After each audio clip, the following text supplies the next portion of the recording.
test those for me?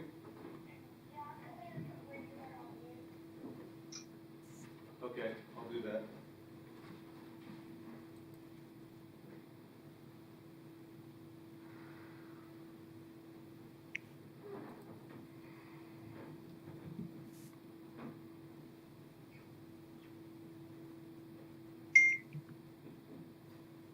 Good morning. Morning.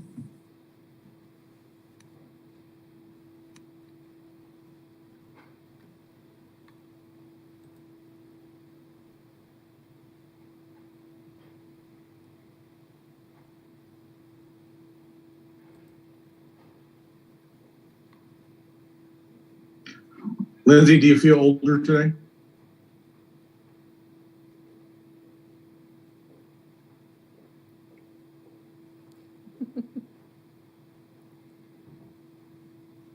Lindsay, can you hear me?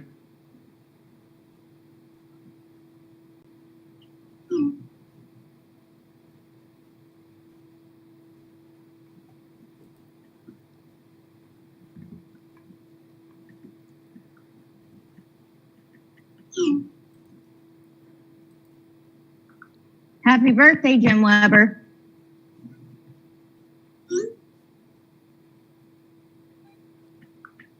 You're not supposed to tell everybody. Oh, but I am. You're not supposed to be talking about, no. It's more fun that way. Just wait till the commissioners get here and I tell them to. No, you don't need to do that.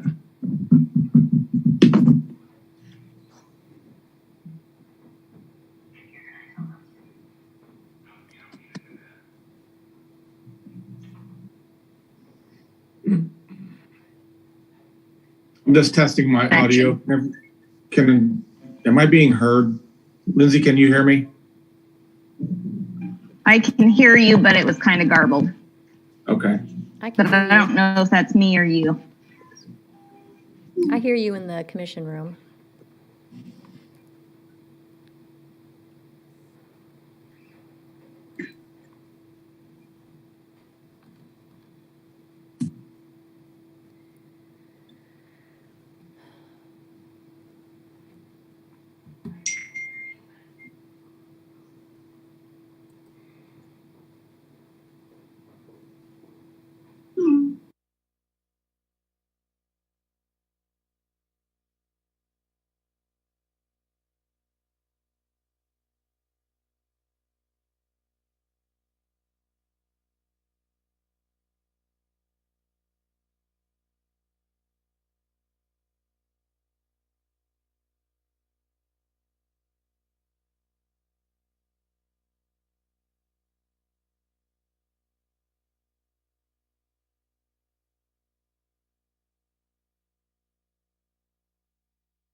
I can attest to the weather in western Sedgwick County. It is nasty.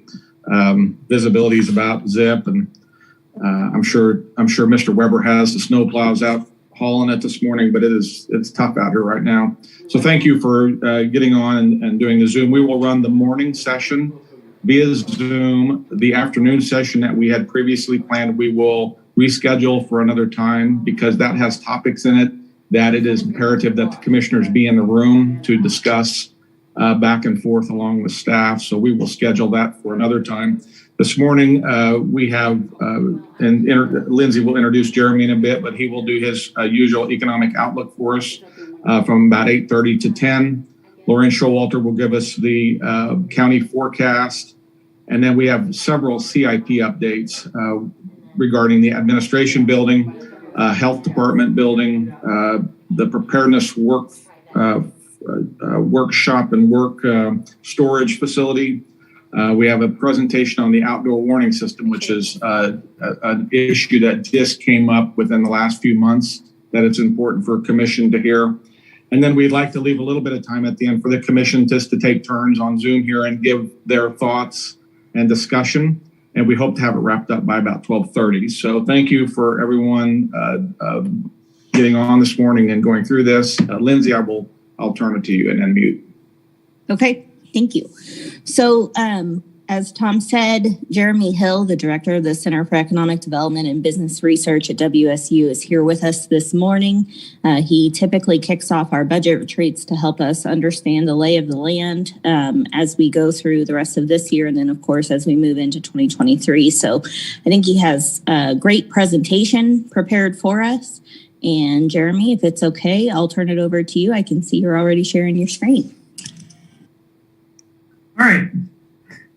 Well, I have enjoyed, the discussion that we have. So it's hard to see everyone to get this engagement on here.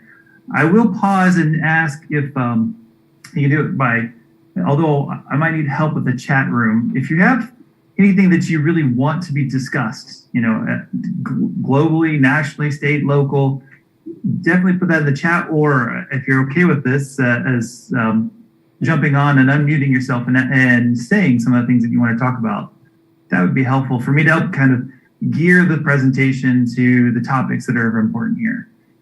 So I'll give you a second to kind of put some stuff in the chat of things you want to cover. And if I can talk about some of it now, or I'll make sure if I have it in the slide deck, I'll expand on that when we get to those later. What's of interest? What are the things that you're concerned about right now?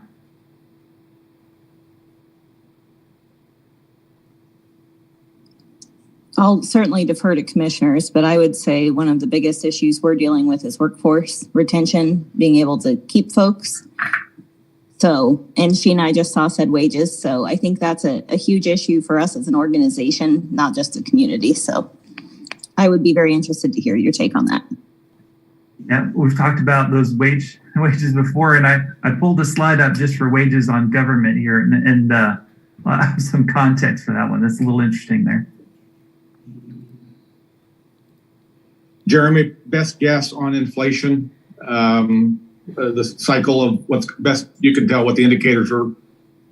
And I see Commissioner Lopez just put in chat inflation too, so I know that's a topic. Well, I have 3 different ways I'm going to hit inflation, because that's going to be an important one and an overall factor to the economy. There's lots of okay. I'll stand here while you're trying to figure that out. Inflation from the household side, inflation from the business side, and inflation from the cost labor, which gets back to the labor side. So all the factors in labor, which is not just wages, but benefits and things like that. How do you move those guys up? You can move them where? Like if you wanted to see everything, can you move them out? Like move them down. Jeremy, are you able to see chat? I did pull it up, but I'll minimize it in a second. So I could miss something, but yes, I see Commissioner Dennis is wanting to know about the local forecast, which I've got numbers on that too. So, and more detail than I normally provide. And I even have more on our forecast than we used to provide. So I got some more details that can describe in our forecast what we think is going on. So great. Anything else? And Jeremy, we also had one that said interest rates. Oh, interest rates. Okay. That gets into the federal funds, and so we'll talk about that in that context of inflation, federal funds, and the Federal Reserve. Sound good? I will say I love interaction, so as best as we can, help keep me engaged. And if someone sees a question that I missed, pause me at any time. I've never seen it before. So I Will do. started this forecast back in December, Yeah, it's held close it, to and then in January we released the forecast Somebody must have for the economy. And as you guys know, I have been called the Duke of Doom and Gloom, and I've had some negative forecasts. Overall, my forecast is very positive, but I'm still getting a little heartburn as things keep progressing. So early in January, I came out and said, hey, we're going to get lots of negative news because of Omicron. The employment numbers are going to be down, GDP numbers are going to be hurt, and we're still going to be hitting some inflation issues. So we're going to hear some negative news. And then we got the latest update on inflation, which is one of the topics, which was still going up. And so I'm going to put some context here, but I will say I'm going to be positive, which is going to be shocking, but I'm going to give you the right context, I think, to think about this in the segments that impact you, even you as government. What are those three big factors that will drive the economy, and how do we put the context around it? But before I do, we've had these indicators on our website that are recession indicators. These are typical ones that indicate a recession. And so I wasn't going to put this up there, but there's a few that have ticked back up that put on my radar to say, are we headed into a recession? The biggest one, the one that people are really looking at right now, is consumer sentiment. It's really hard to see with all the data, but you can see the gray bars are all the recessions, and you can see the most recent one for COVID had big drop, but came back up, but it has dropped again on the consumer sentiment.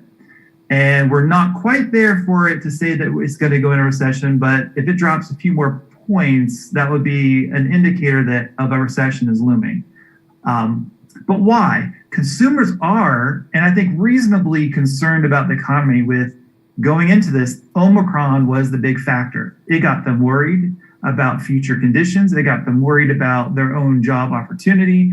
So although the sentiment dropped dramatically, I think that was all related to Omicron, and Omicron is already burning itself out. There may be some experts on here that can talk a little bit more than that than me, but I'm gonna actually push this one down a little bit, saying I think we should watch it before we really consider this one to be this, all the way up to a level of concern that we need to pause and actually think about a recession on there. So it's there. I'm definitely watching it.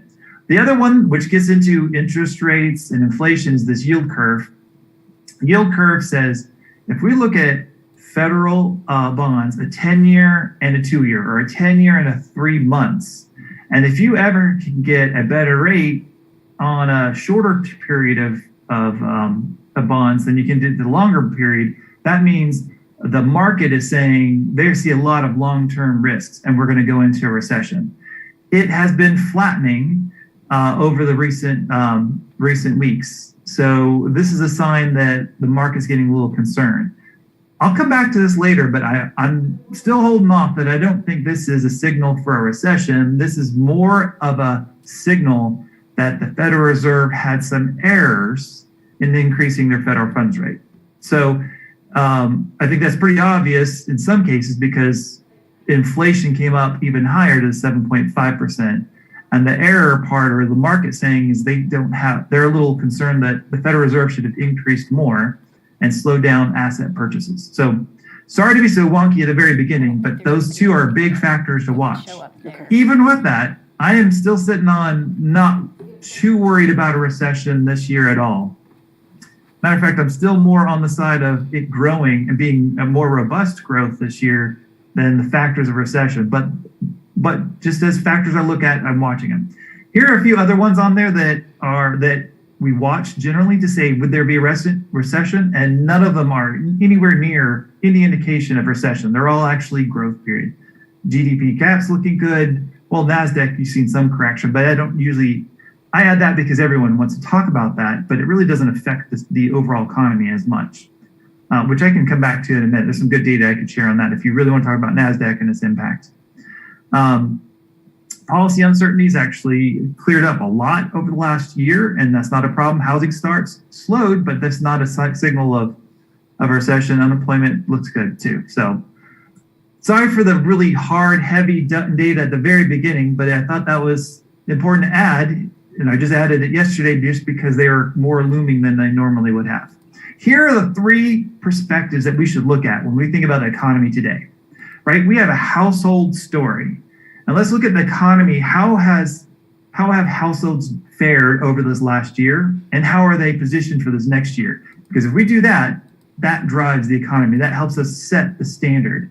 We have the story from businesses, and there's a lot of negative noise here in the business side.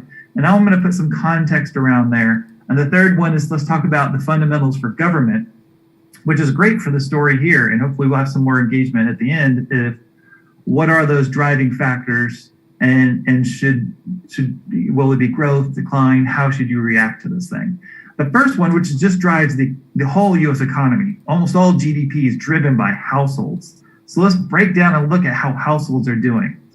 When I came back to Kansas in 2009, thinking about the Great Recession and talking about how households were feeling, so we created this misery index, and I've shared it a few times. This is how consumers are always miserable. It just, are they more miserable or less miserable in any given day? And there's really not a line, but I started adding a line just because everyone, when I do this, I remember in a previous year, I put this on here, they just didn't like the idea that we're always miserable. So I did put a line in there. Okay. And the factors for households, when we're leading up to COVID, we're doing great. Home prices were increasing. Inflation was down prior to COVID. And employment was available. So wealth was increasing, inflation was low, and you could have a job. We hit COVID, and you can see this big spike for all different markets, and then it comes right back. That was the unemployment factor, right? High unemployment coming back down. So let's put this in context. How many times when we look at Kansas or Wichita compared to the nation in rankings, usually we're in the middle, right? There's never like this best number out there. I have some really good news. I mean, Kansas and Wichita are doing so much better than the nation, than the other markets. Matter of fact, I had this for some of the surrounding states as well. We're doing so much better than a lot of the surrounding states. There are some fundamentals for making households better here than in the nation, right? Employment opportunity is actually really, really strong here, and I'll have a big conversation about that. Home prices are going up, which is making them feel wealth and increasing there. The only thing slowing us down, really slowing us down in this market, is this inflation factor, which we'll talk about later. So households are not miserable, right? They are feeling really, really good today. Then this is one of the inflation stories. This is inflation from households. They go and shop for goods at grocery stores and gas stations, things like that. And if you look at the January data, they just came out, and you look at the year over year change, inflation was 7.5%, right? If we did this for the Midwest, by the way, it was over 13% in January of year over year inflation. So we need to break this down. So not only is it high, it was even higher for the Midwest of cities our size, by the way. That's the most local I can get. There is massive inflation, and that's definitely taking a big hit on households. So what is in that? And on the right, you can look at the top, you have all goods. That's the inflation number that we're presenting in the line graph. Food has been going up, but we'll talk about that in a second. Energy was a big factor, right? And we know this in the Midwest, right? Energy is a factor that kept us really cheap over the last decade. Matter of fact, inflation in the Midwest of our size had less inflation than the nation for over a decade because we were producing so much oil. And because they were producing so much oil, it was keeping other energy costs way down. And so we had almost stagnant inflation there for a little while because we had so much energy being pumped into the economy, keeping things cheap. Well, because the market opened up, demand increased faster than supply, we have a different balance. And all of a sudden, all these energy costs are shifting over, which I'm going to talk about a little bit later on the oil, because that's a driver for Kansas in this market. And the market has just really flipped and looking really different than it did before. Another one in there is new and used cars. I mean, you should really do a thumbs up if you bought a new car over this last year on here. Go ahead and do it. I'm sure some of you did. Unfortunately, prices there have gone up dramatically, and even in the used market. I had an opportunity to listen to the GM economist who was talking about this just 2 weeks ago, talking about this market. And right now, the global production of vehicles is back to pre-COVID levels. The problem is, even though they're back to pre-COVID levels, you have this housing market that's doing so great. You put additional cash in their pockets from the federal government. So they had all this demand to buy big things. They still have all this savings, and you have still the supply chain issues of them getting it with chips in the cars and getting it overseas that are preventing from going. And in her forecast, she wouldn't talk about prices itself coming down. She indicated it might be flat, but really wouldn't go any further. But she said it's going to take way more than a year to really even come close to putting a dent in all this pent-up demand on those cars. Now, if you remove energy and you remove this car issue, which is this transitory issues from inflation, so take that 7.5%, 4.2 percentage points of that is energy and vehicles. Well, then you're getting to an inflation that's over 3%. Well, a 3% inflation is still hot compared to what we really are thinking about before. So we're running a hot economy, hotter than the Federal Reserve wants. But that 4 percentage points, when you remove energy, remove the issues of food, and you remove those vehicles, that's the part the Federal Reserve have had a much better handle on than the media is giving them credit. That's why they're saying, hey, we shouldn't be too reactive because we might put the economy in recession by increasing rates. They missed it, right? Obviously, they should have increased more and slowed down their tapering, and that would have kept our inflation from being so hot. Now, if you look at the bottom corner, I'm not worried about the used vehicles. What I'm really worried about is the housing and rent. And that's also what you guys should look at as well. Those have usually very sticky prices. They are very consistent. They don't have big increases in it. And when you look at the Midwest, rent prices had a big increase for what they normally do. And home prices went up quite a bit too. And if those continue to go up, plus fuel and utilities, that's going to start eating into a certain segment of the household, right? I'm not worried about the high income, middle income. I'm worried about this low income household, right? When you get into crime and other issues where inflation is eating away all the purchasing power that they have, and then they're struggling on a financial sense, right? I'm not at a point where I think we're at such a risk that households are in immediate danger, but there are definitely risks, and that's something, especially from the county side, for government services, watching those households are going to be an important factor. If inflation continues to loom around, you're going to have some issues of making payments and food insecurity and transportation. All these different factors are a problem. Keep in mind, the lowest income household in the structure of our economy, because of transportation, they're dependent on that used vehicle, which had the highest increase. And that one's not going to go away for 2 years. So they're going to have to buy already it's up 20% and it is even more expensive relative to a new car when you hold all the different factors. So they're getting hit on some of these high cost factors there. All right. Wages. So good news and bad news on those wages. First of all, wages have kept really increasing up across the board. In here, I put Sedgwick County just for you guys. The first one is wages for service sector, right? Wages went up, manufacturing went up, and then local government, it actually dropped a little bit. We'll talk about that again in a second. But you'll still see that gap that I kept telling the story every single year with you guys. We don't have a labor problem, we have a wage problem. That, which is also the factor of why we have people move out. So although it went up, we're still not narrowing that gap to really signal that we have demand for labor in this market. And we can talk more about some of the issues there. And then over in the government, to get the most recency of data, we use second quarter only and didn't use every quarter. And so there's some seasonality issues, especially when you look at the quarter before. It made it look like it dropped. It's probably more of a composition effect where hired either more lower income workers or because of seasonalities, we had a little bit less higher income earners in there. So I don't worry about the concern of it dropping too much, just with one data point on there. Although local wages did not keep up with the nation or the state in Sedgwick County. So you should definitely think about this. All right, here's another one. And this is the one that I love looking at, employment population ratio. So if you're a household, right, and you want a job, you know, before COVID, we were pretty high, sitting in that 65% of the households who are in the population that are over 16 that are employed. Obviously, COVID had dropped and it came right back. We are already back to our previous peak. The US is not. And I don't even think that the labor market is lazy at the national level, because I think there's a lot of reasons where there's structural issues. People have to get up and move, they need training, and this takes months and years for all that shift to happen, to go to reallocate to all the people who need employees and where they were living, right? But in Kansas, we're already back to the previous peak. In Wichita, we're just slightly back to our previous peak. What's amazing about this, because of our aging workforce, this takes into account all the people who looked at the stock market last year and finally took their exit. We had delayed retirements compared to the nation.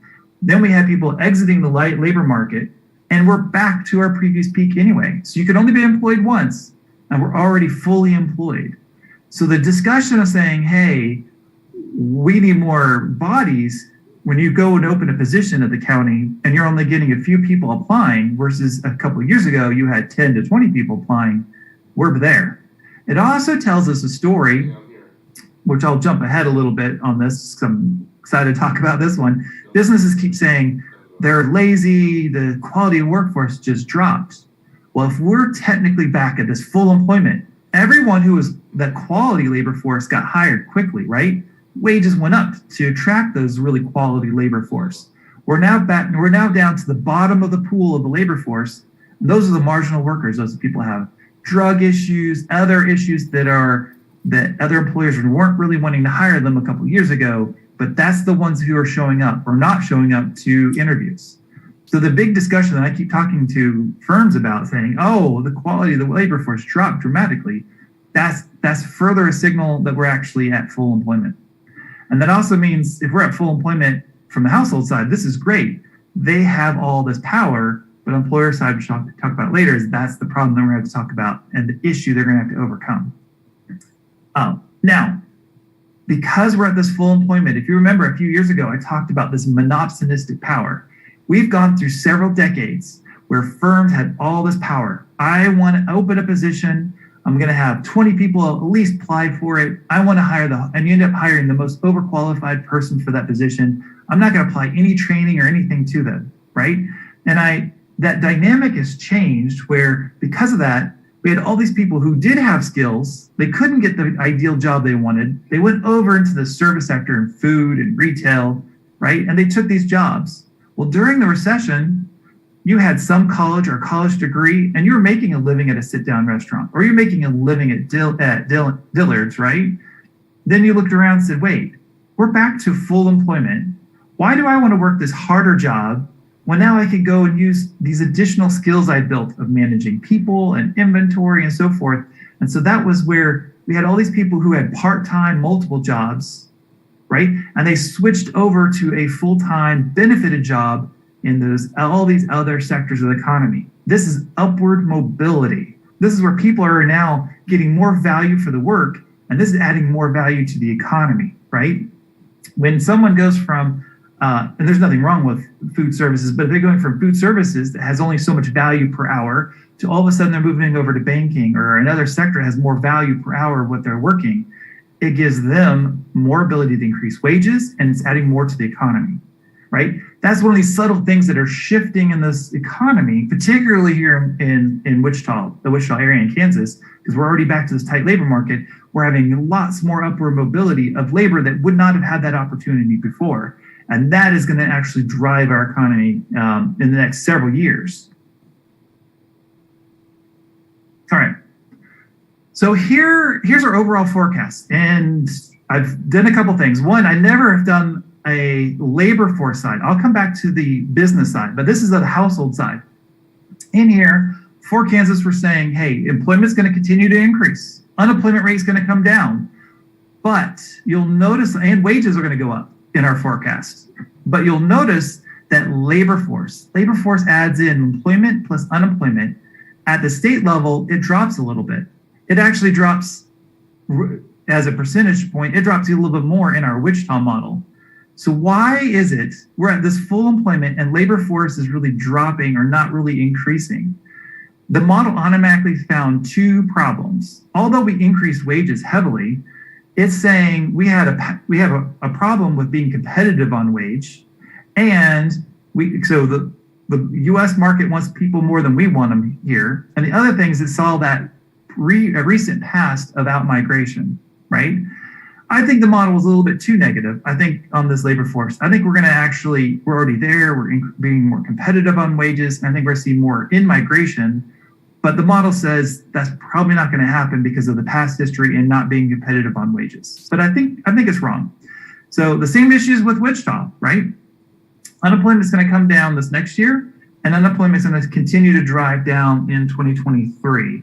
That labor market is going to improve, but it's going to be hard because you have people getting training, moving to new jobs, moving out of Wichita to somewhere else, and attracting someone from Kansas City or Oklahoma City into this market. There's a lot of that moving that has to happen, and there's friction, particularly because of housing prices and limited housing stock, that's making it a little slower than we would otherwise want that. All right, this is a great time to ask a question about housing. Yes. I think Commissioner Cruz put in the chat a question about whether you had an opportunity to look at gender with so many women leaving the workforce. Yes. I haven't pulled that data lately, but I've looked at it quite a few times over this last year. There is an issue at the national level and here in Kansas. So, I can't get Wichita, so I know Kansas. So there's limited data for recency, right? That's the element in here. At the national level, women did leave the labor market more than men, and they had the burden from another survey, and there's a great survey showing that they had the burden of taking care of sick ones. That reduced labor supply, and we had that factor here too in Kansas, although we'll just say just in Kansas and here, we could tell that we had that factor where women ended up leaving that labor force. It has two big effects. One, it decreased the labor force, and that should help increase labor force a little bit here and give a little bit of relief, but not too much. That has that factor, and then it also has an impact on wages and their earning potential. That might be mitigated because the labor market's so tight, they can jump back in at a much higher wage. But in the past, literature shows that when women exit, particularly when women exit, it is a penalty on their lifetime earnings. And so that's a factor that I have been watching and looking at. Is there any follow-up on that? Mostly because of women. Yeah. So I'm looking at the message, mostly because of taking childcare. It's not just childcare, but it's also we can see the survey for Kansas of people leaving the labor market to take care of other sick ones, or just concerned about the overall health of the household, keeping the functioning of the household. So there's other issues that are also putting pressure on women to leave the labor market right now. Yeah, Jeremy, I would be interested in the impact of their lifetime earnings and how folks during the past 2 years have had to leave for caring for loved ones and also caring for children. If there would be any way we could have a follow-up later about that. Thank you. I'm writing this down. All right.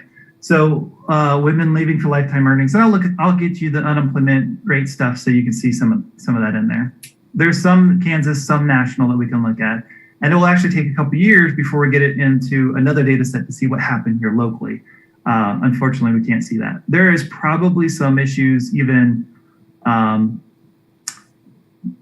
geographically within the city and county where there's some pockets, but I don't want to go too far without looking at the other literature. We're just seeing what's going on. Any other comments about households or questions? And then I'm going to move over to the next section.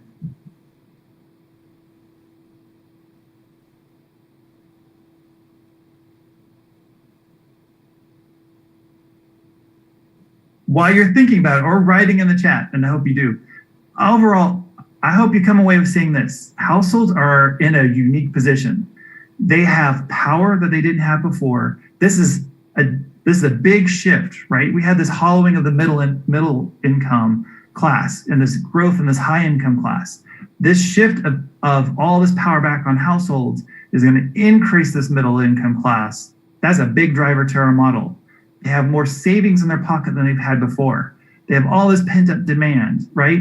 They have upward mobility, right? And in Kansas and here in Wichita in particular, they have so much more opportunity than they've had in before. So they don't have to be stuck in jobs they don't like. They can get in careers that they enjoy, right? There's so much more power behind them. And all these factors are a big driver to why I'm being optimistic about this economy.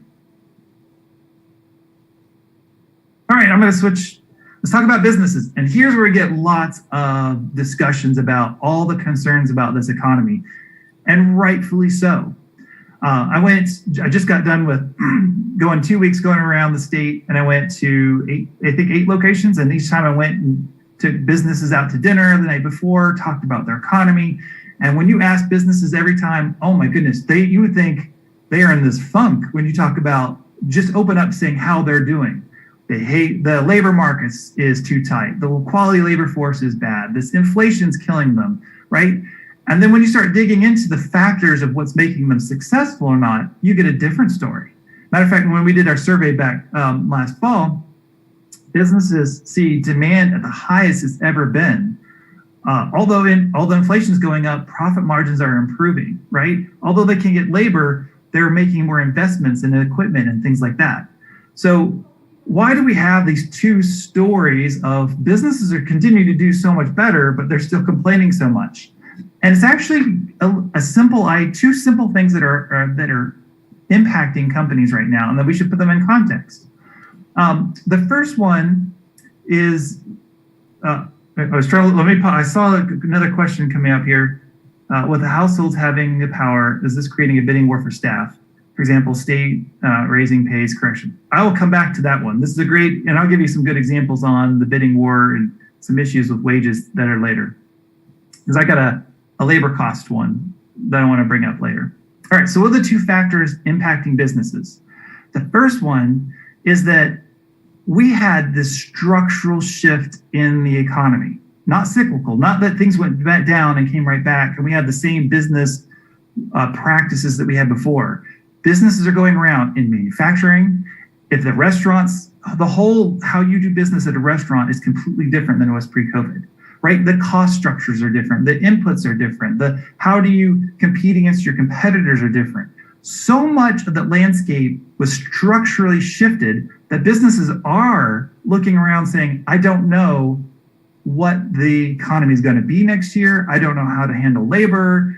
These are realistic factors because of what happened because of COVID and because of all the investments we got from the federal government, right? And that leads to my second point.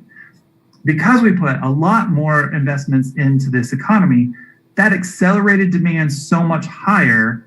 And so this is the other real factor that businesses are not understanding, but are complaining about. They're saying demand is way up here, and they can't reach that demand because of all these limiting factors of input, supply chain, right, and labor. They can't get to it. So the conversation about the issues, I think, are very realistic, and we should talk about them. But the fundamentals to companies and businesses, particularly when we get into Wichita, we'll talk more about, they're actually doing really, really good. This is a good segment for this economy, although there's issues, and we're going to address some of them.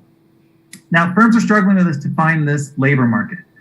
And again, I made it really simple. I looked at this shift over time, weighting it to one point in time, and showed that here's the service employment grew faster than Sedgwick County. I just see that, but oh well.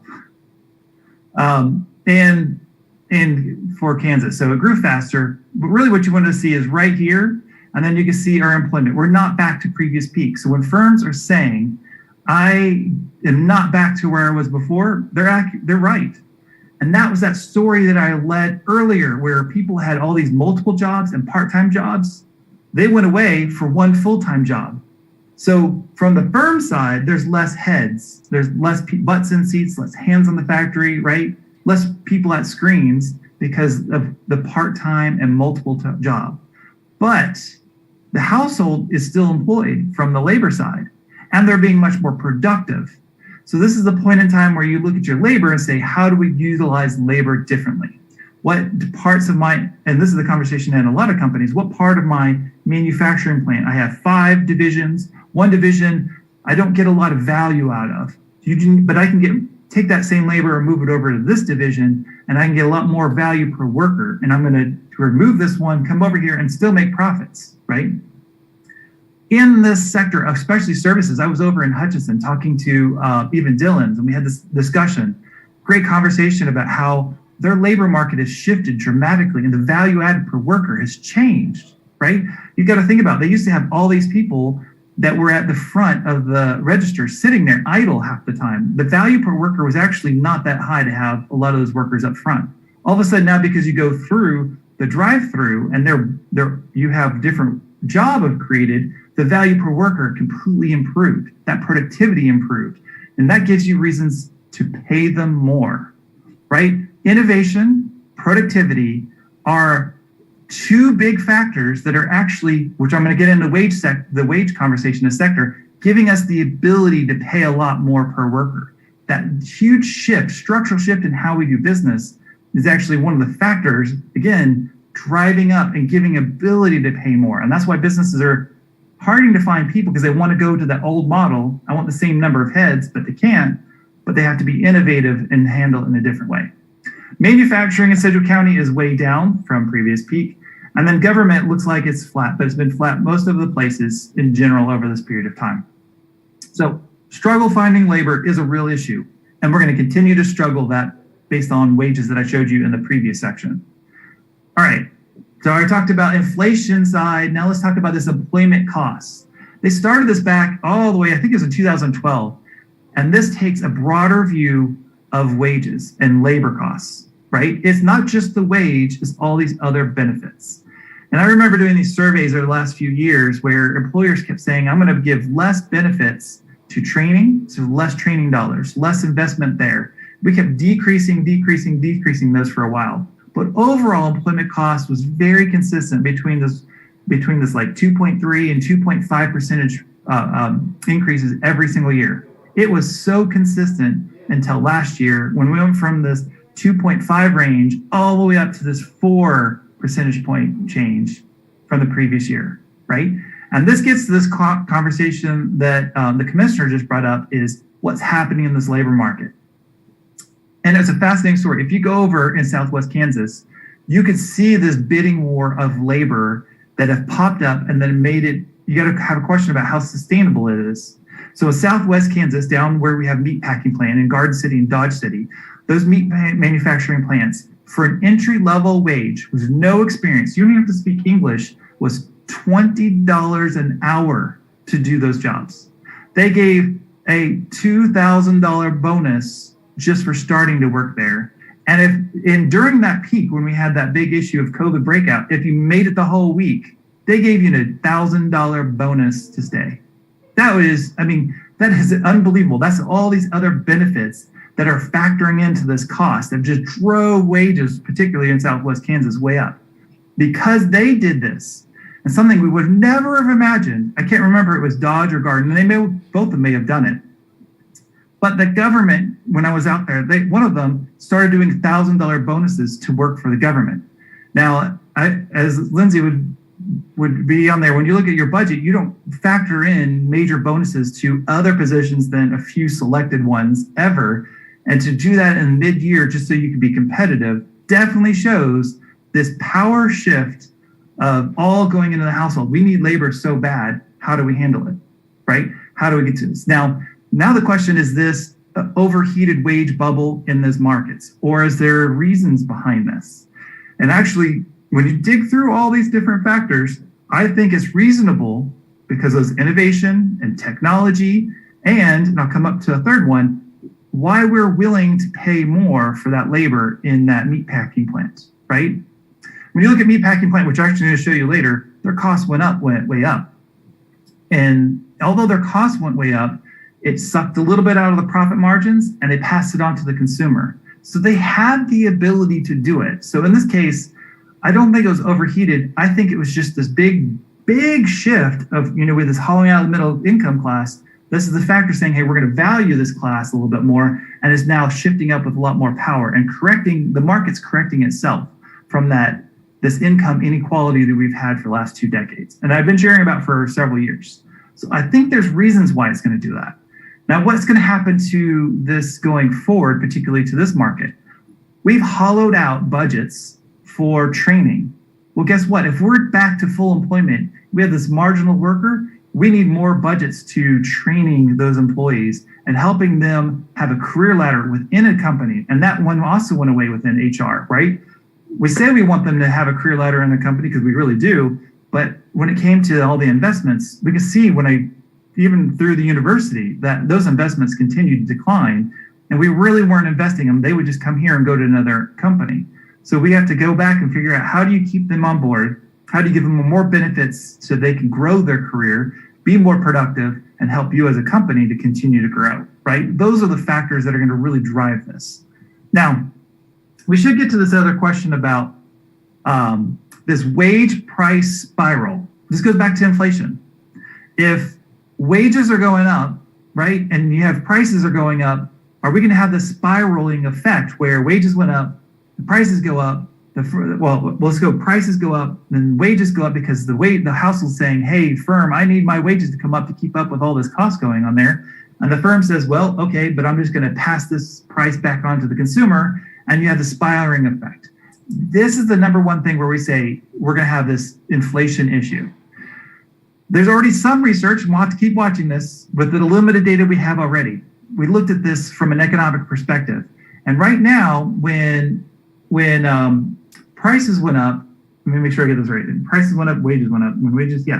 So when prices were going up, it had a statistical effect of wages coming up. But when wages went up, it did not have an effect on prices going up. So that spiraling effect is not quite present yet in the models. But we're going to watch this. I'm watching this, and it really has a factor of how well the Federal Reserve starts increasing the rates and managing expectations. I'm still going to lean to the side over the Federal Reserve is going to have a better handle on this, but we could have this risk of this wage price spiral.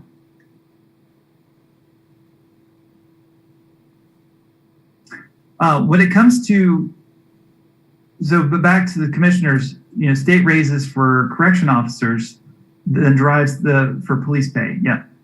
I can't tell you how many conversations I've had this across the state about, in particular on police and there. Here's another sector where we have such, decades of trying to determine what's the wage price for an occupation. And that decade of knowledge of looking at regional markets, look at across the nation, look at this industry, there are some occupations that are going to warrant bigger increases in pay. And it's going to be a hard one, particularly for government, to value those occupations that are now in a premium that we're going to have to give more value to. So those that are in the public serving and has higher risk, it can clear with not a lot of demand going into those jobs, right? There's not a supply of labor. Those jobs are going to start putting more and more pressure on those wages. There are a few sectors or a few occupations that have had big increases, much higher than this. An example of this, I talked to a firm who hired someone that had an engineering. Just 3 years ago, he put out a position, had several people apply, and he hired someone. And then he came back just recently, put out a position. He gave an offer that's 20% higher than it was before for someone who had just came out of college with a master's degree in engineering, had very little experience, 20% higher versus the one before. They had experience and a master's degree. They still was trying to be competitive. And that person came back and said, no, thank you. I'm going to take another job, right? Why do I give this example? Engineering is one that has critical thinking, analytical skills, and that's at a premium because of a post-COVID world. Data and analytics. So you have a lot of job occupations with data and analytics. Also, analysts have a high demand now, right? You have some of these very core sectors that can do managed data, analytical thinking, productivity. Those are the ones that are in the highest demand, and wages are going up much faster. So although you brought up this one because of the less supply of people wanting to go into this critical occupation of crime, and right, you really have another one also because there's just wasn't, not that the people don't want to go into these analytical skills, there's not enough experience and ability to do it, and the global demand for that occupation went up. It's going to be difficult for all local governments to be responsive enough to compete against the business market, who are very aggressive right now, and they see demand so high and they could be more reactive, so they're going to be much more aggressive this next year on wages, and you're going to have to think about how to plan for that one. All right, so go to the consumer one. Let me go over to the producer price. This is the cost to the businesses, the producers of this. There are some fascinating stories here. I highlighted a few. This is at the national level, and I indexed it all the way back to 2011 to kind of give it in context. The ones in the blue and the green, this is the oil and gas and petroleum, and all the oil and gas are going way up on to cost to produce it. It's not as high as it was back in 11, 12, and 13. That's important. I looked up the Brent and WTI and the Kansas Common, and the barrel of oil is now back to the right levels that this market it should start kicking back in gear, right? The WTI and the Brent were somewhere around $92 a barrel, which is really high. That's a signal, usually at least 85, depending on costs. And so we're right there. The Kansas Common was over $70 a barrel. Kansas Wheat Crude was even higher. So we're now opened up a market, even though costs went up, right? We're opened up a market, we'll start producing, and this could be beneficial for the state and for this region. The one on the right is interesting. We do food manufacturing here too, because we have dog food, but across the state, it's Twinkies, all kinds of comfort foods. Costs went way up. It's that labor story I told you before, and transportation costs, very dependent on trucking. Trucking is really eating into some of that, but they're passing it all on, and their profit margins are handling it. Machinery manufacturing and transportation equipment, that's aerospace. It includes aerospace.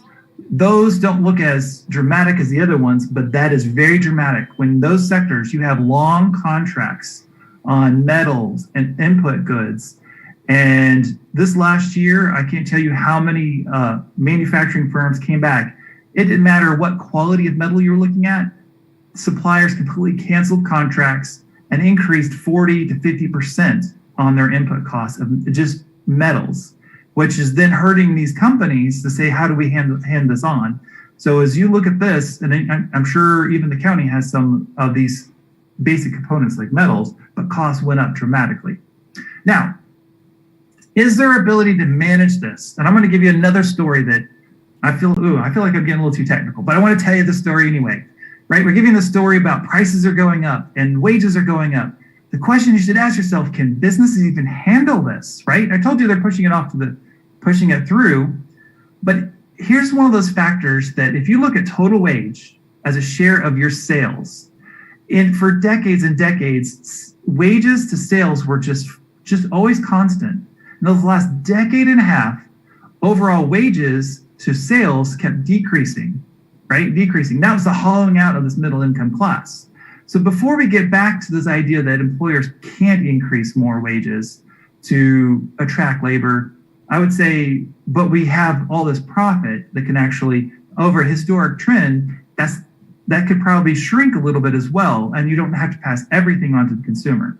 Matter of fact, when I talk to businesses here in Kansas or in Wichita, we've had a lot of those conversations where they have the ability to increase their cost to the consumer, but they were also going to take a little bit out of the profit margins. That makes it harder for them. They definitely don't want it. Their shareholders don't want it, but there's an ability to handle that.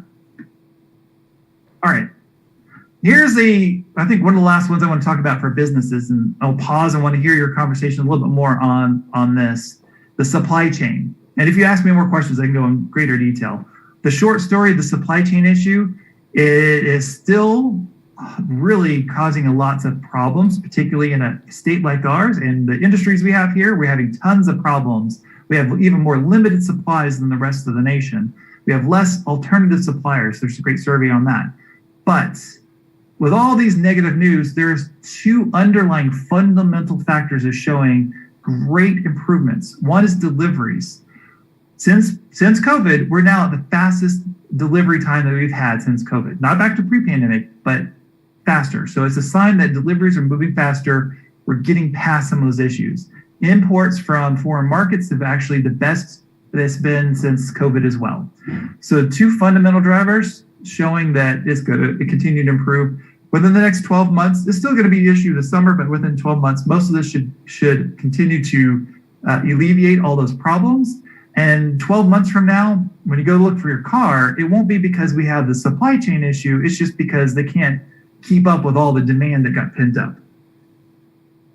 All right.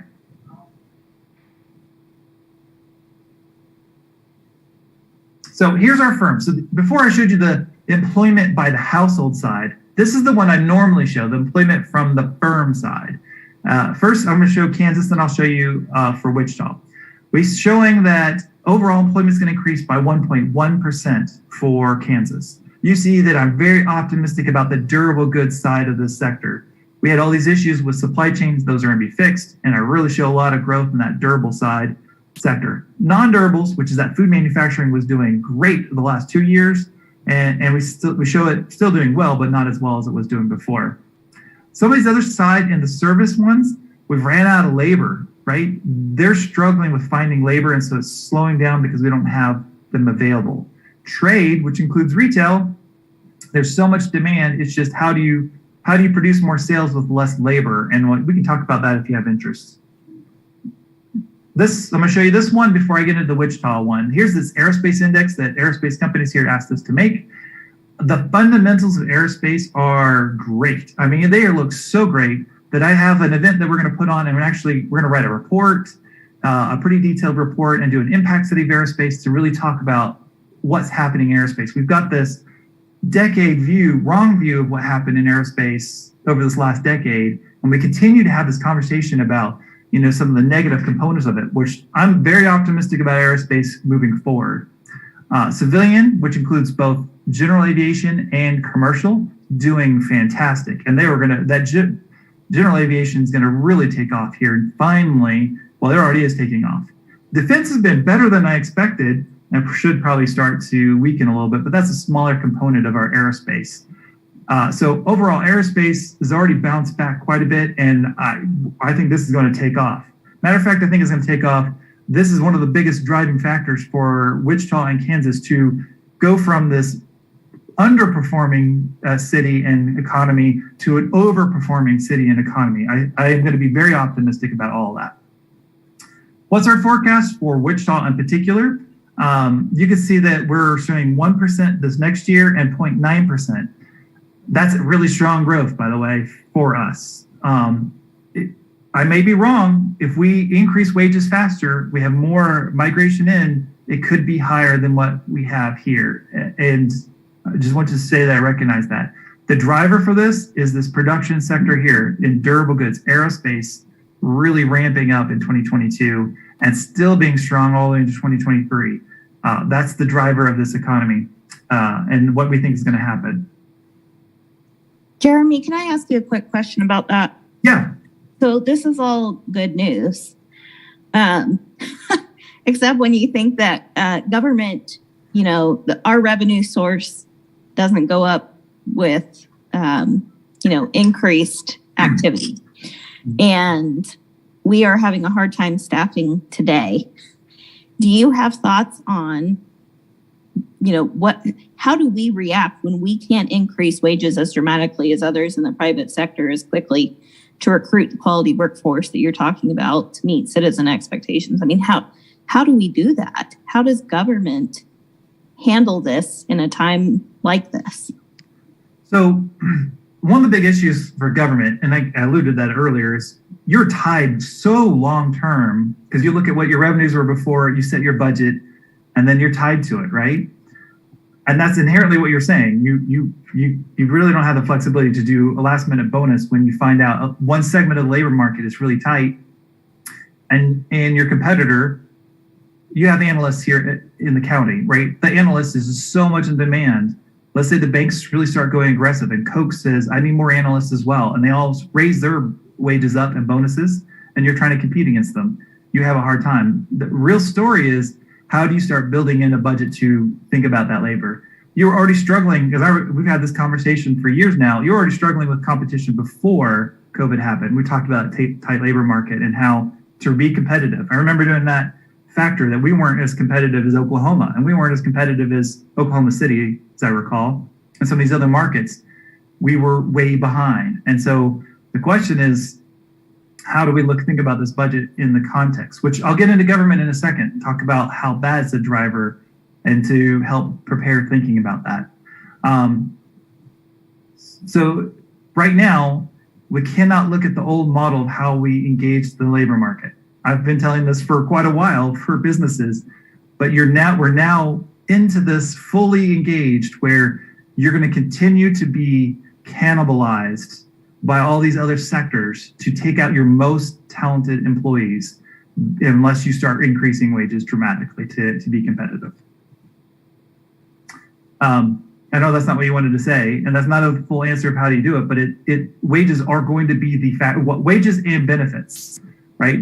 It does not need to be just wages. The overall benefits need to increase. I don't know what the county's benefits all are, but encouraging labor to stay and getting the upward mobility for them to do their own training where they're there to do the next job is one of the big factors and solutions to that. But you're going to have to put more money to that, where you do more training and benefits for them and quality of life and flexible labor. Another component that we should think about, which is going to be even harder for the government structure, is what's changed. No one's asked this yet, and I get this conversation when I did all these communities of how much are we going to have that remote working? How have we embraced productivity? Right? And how are we going to handle these things? So on the government side, have you really adapted to all the technologies that you used during this COVID period? Because productivity of existing labor is one of the ways that you're going to come out of this. You're going to have less people, but how are you going to make them more productive and finally utilizing the Zooms more so you can get between meeting and meeting faster post-COVID? Can you use that for project management and cost management and things like that, and idleness of labor? All those factors have to be considered because productivity is going to be a key factor. Watching labor and seeing how do I help them to be more productive, not managing it down. The other part is this remote working. All of a sudden, your labor pool if you're really adapting to technology, because we're still seeing, well, I haven't looked in the last few months, but we're still seeing a 20%. I remember talking about last year, we were at 20%, and it remained all the way through the summer. 20% of the labor was working from home. Didn't matter if anything happened. They're working from home in one capacity because of COVID. That's going to stick around. That clearly is sticking around from Google Mobility and this other survey. People are wanting to work. So how flexible are you going to be with this labor market? If you are flexible and not rigid, and I went to some towns to take the pressure off of you. I went to some towns and we had this conversation and they said, oh no, we're going to hire only local. Well, that's a problem because if your labor pool is only local, right, then that means the quality of labor force, which you're at, it's particularly for government, you're at the bottom of the pool too, and you're not having competitive on the wages. That means you're not getting the highest productive worker as well, especially if you're not going to compete on wage. If you open up and adapt to more technology, your labor pool went from here to across the nation.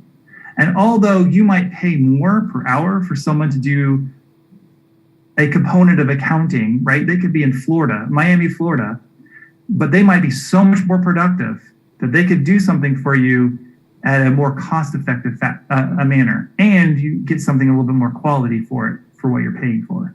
So contract work, opening up that labor market is going to be the solution to really getting that labor and solving the problem. And innovation, to say governments can't be innovative is wrong.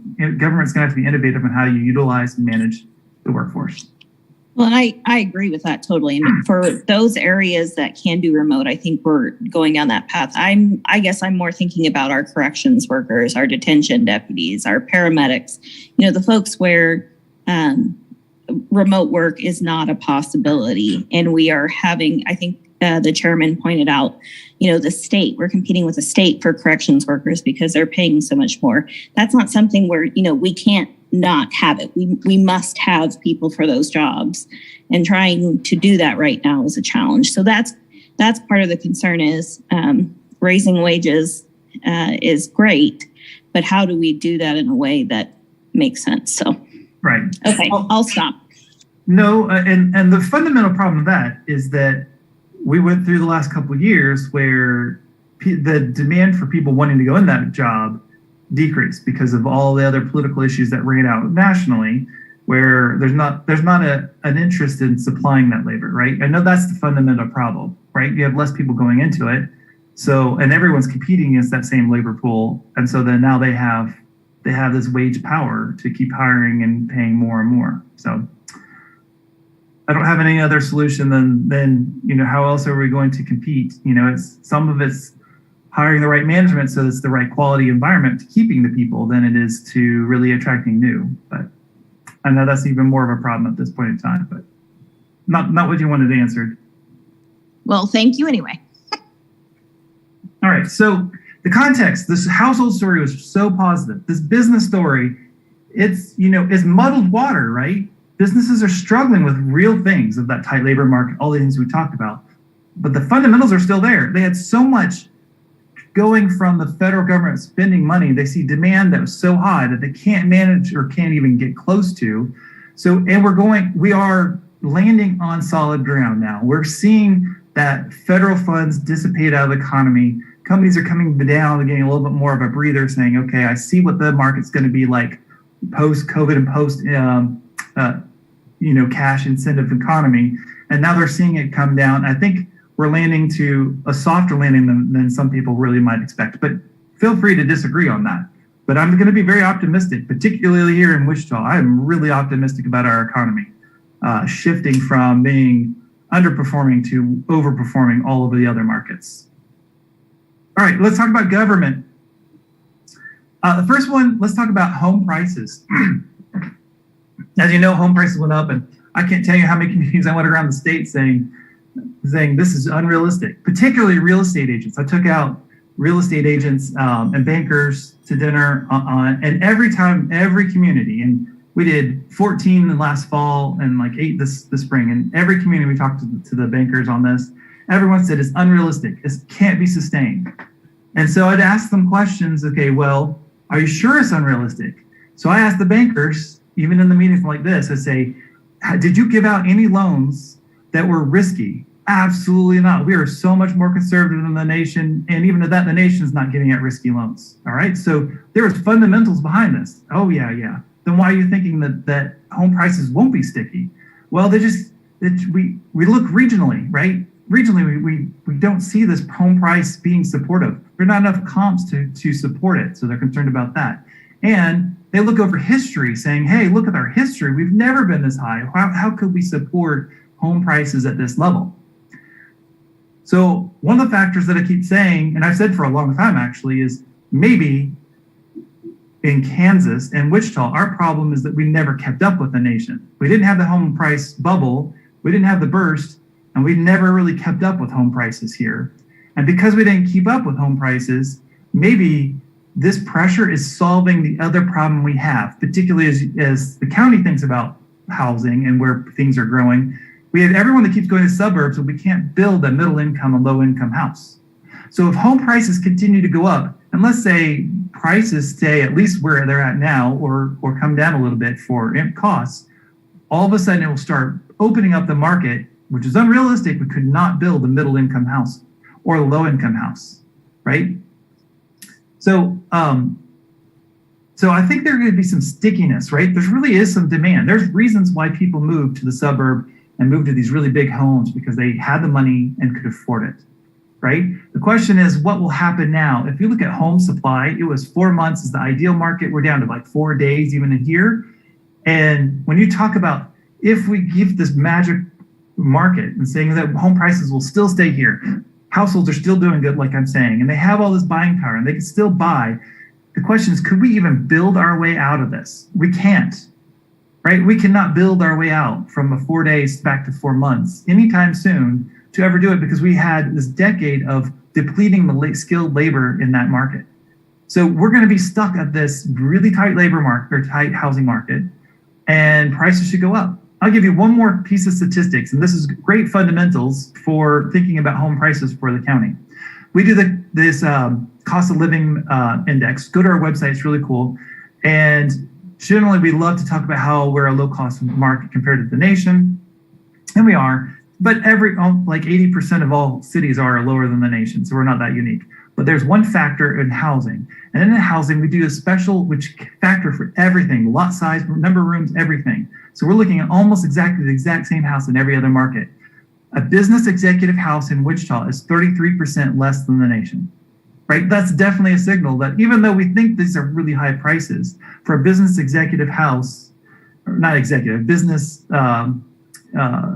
level house who would move and migrate, right? This is a certain size house and quality, brand new being built.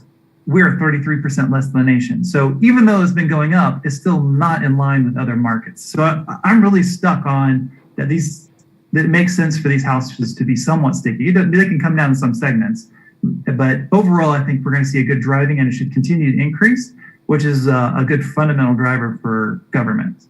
Retail sales, this doesn't even include December. Retail sales were high. At the U.S. level, we're over $2 trillion of savings, where households are just holding on to this cash, a lot because of Omicron. January already showed up at the national level being really good.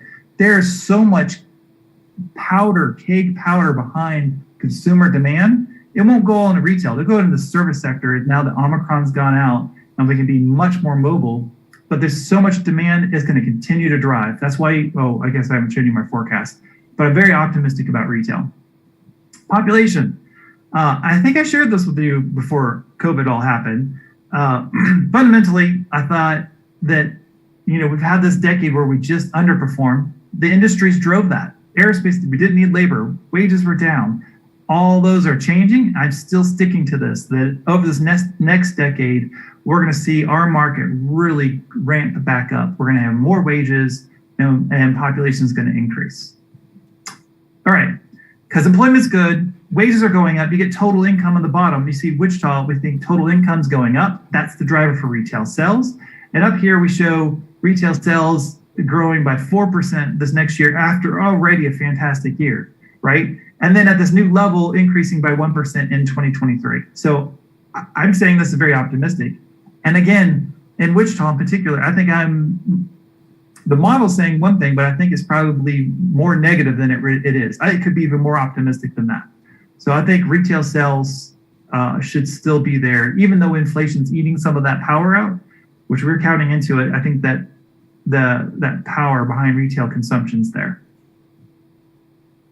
All right, I think I'm okay. Good. This is a great time for some discussions on this. What do you guys want to talk about government or other things I said, or disagreement?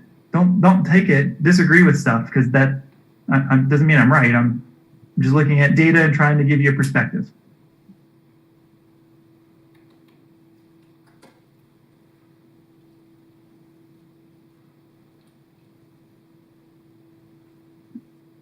Any questions?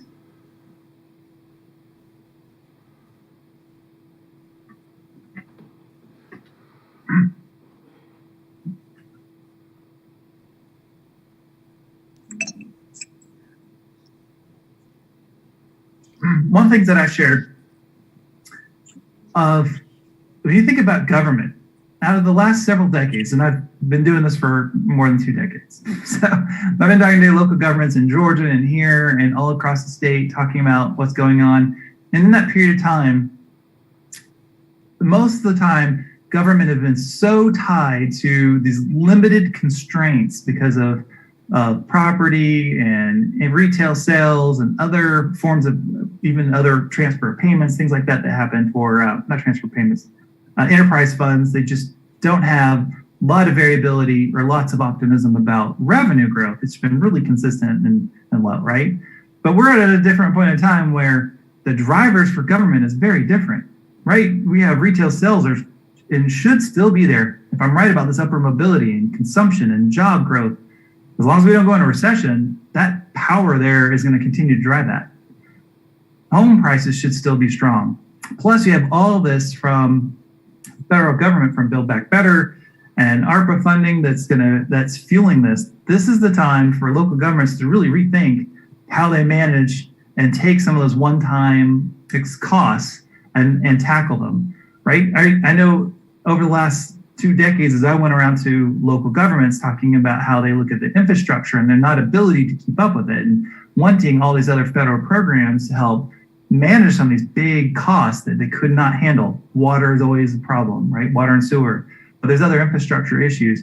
We're now at a point where the fundamentals are actually really strong behind local government. Do we allocate this to labor? Because labor is more important. Do we allocate this to projects?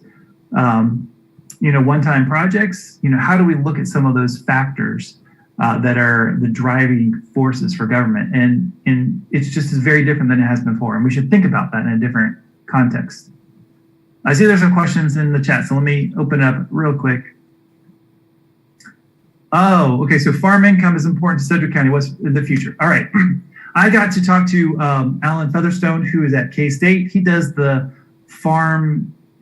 I can't think of the name of it off the top of my head. He's the one that does the survey of all the farmers. He's got all the great data. Just talked to him 2 weeks ago.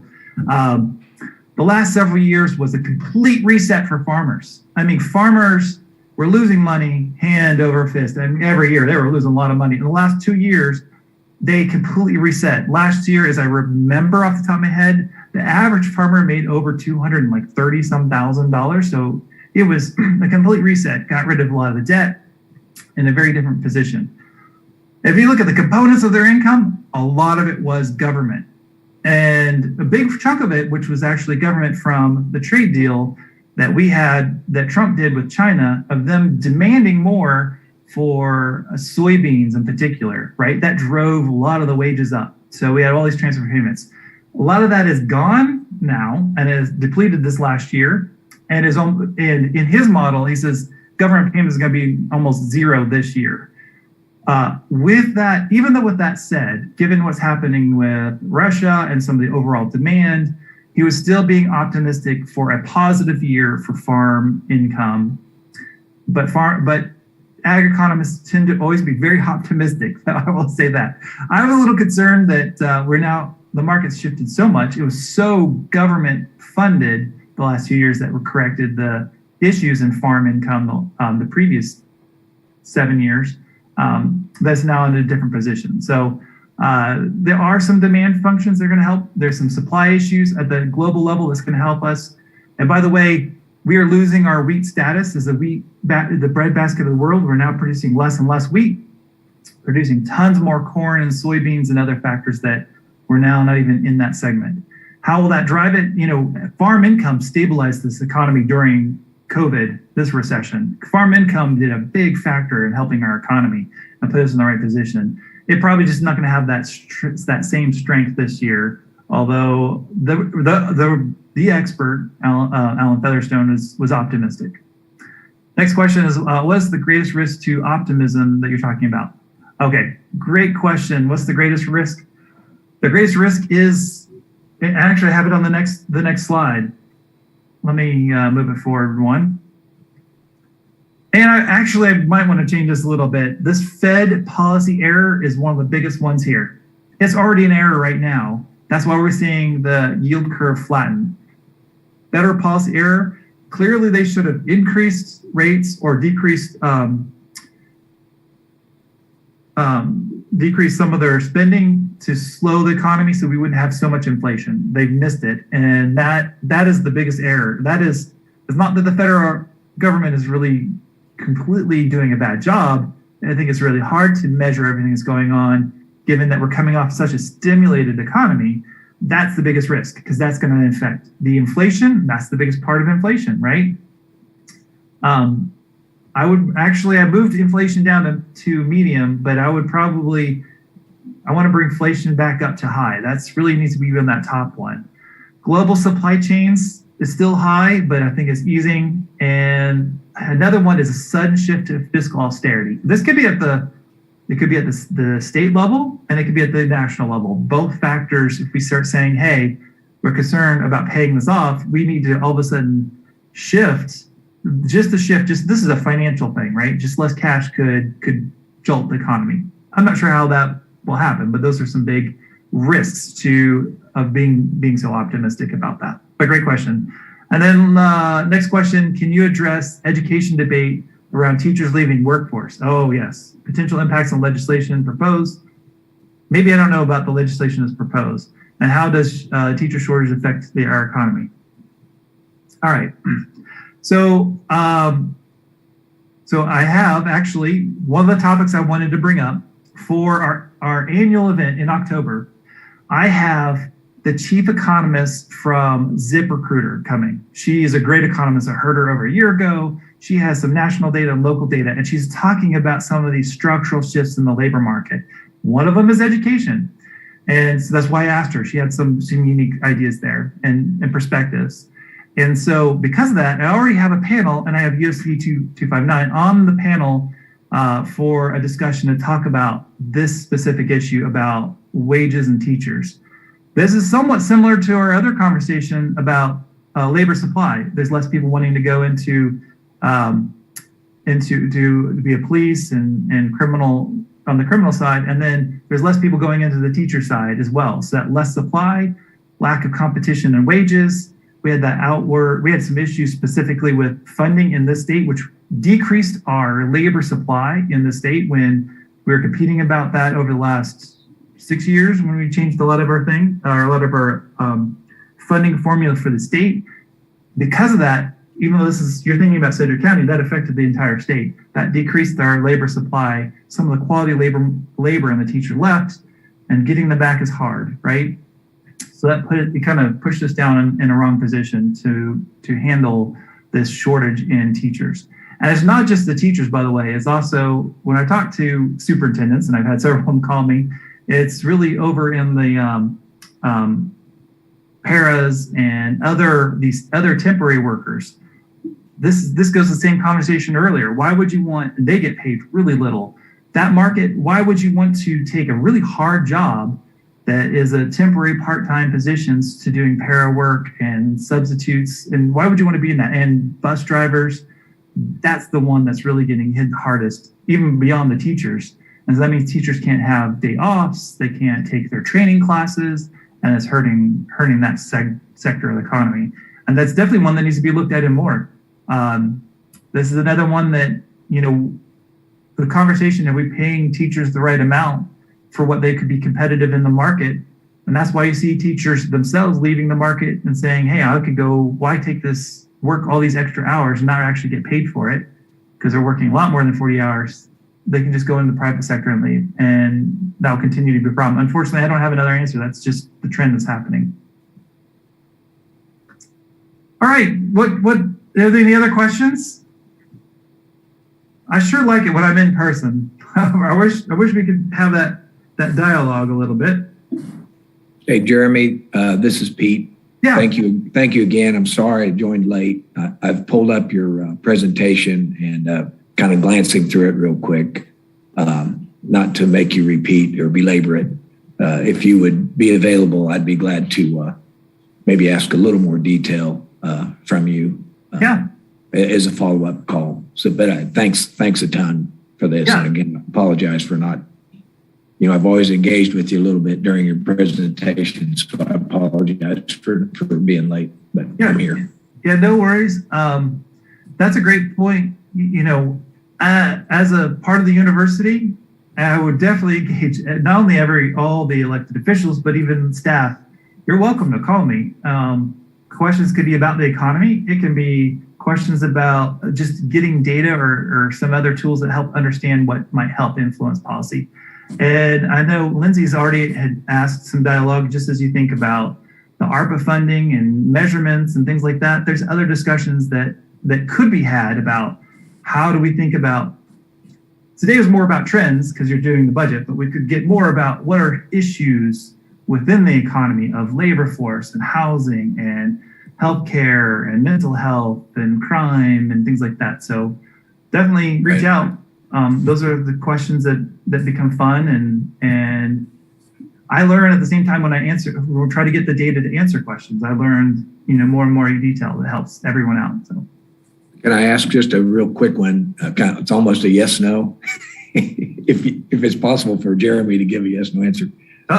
So as fast as inflation, did you cover inflation? I assume you did. And as fast as it hit us at the 7%, do you think it's prolonged at 7? Hangs around there, or does it go down as fast as it came up? Opinion. Well, I can't answer that with a yes. That wasn't a yes, no question. I know. Do I think it's exactly 7% prolonged? I don't know what prolonged really means. At least till we're done with our budget process. Last month I did not. I was pretty strong and adamant saying that it would not happen, that we would get relief by the summer, and by this time next year it would be more of a distant memory, being like around 3% this time next year, 3.5. Even if it was 3.5, I would be fine with that. Okay. But I'm backstepping a little bit because the January numbers came at 7.5%. And the Fed error that we just talked about is there. So that 7% could stick. If we got it now, I would, and I'm just taking it's not a model because I don't model that one. But if we were at 4 or 5% this time next year, it is very possible, just because of the Fed error on there. But that's such a high variability issue because they could get it all in control. We could also lose confidence in the market. So, thank you. I'll reserve everything else for later.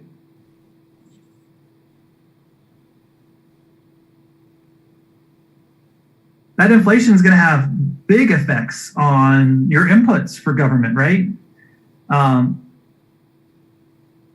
So I don't know if there's staff that has questions or comments about different segments.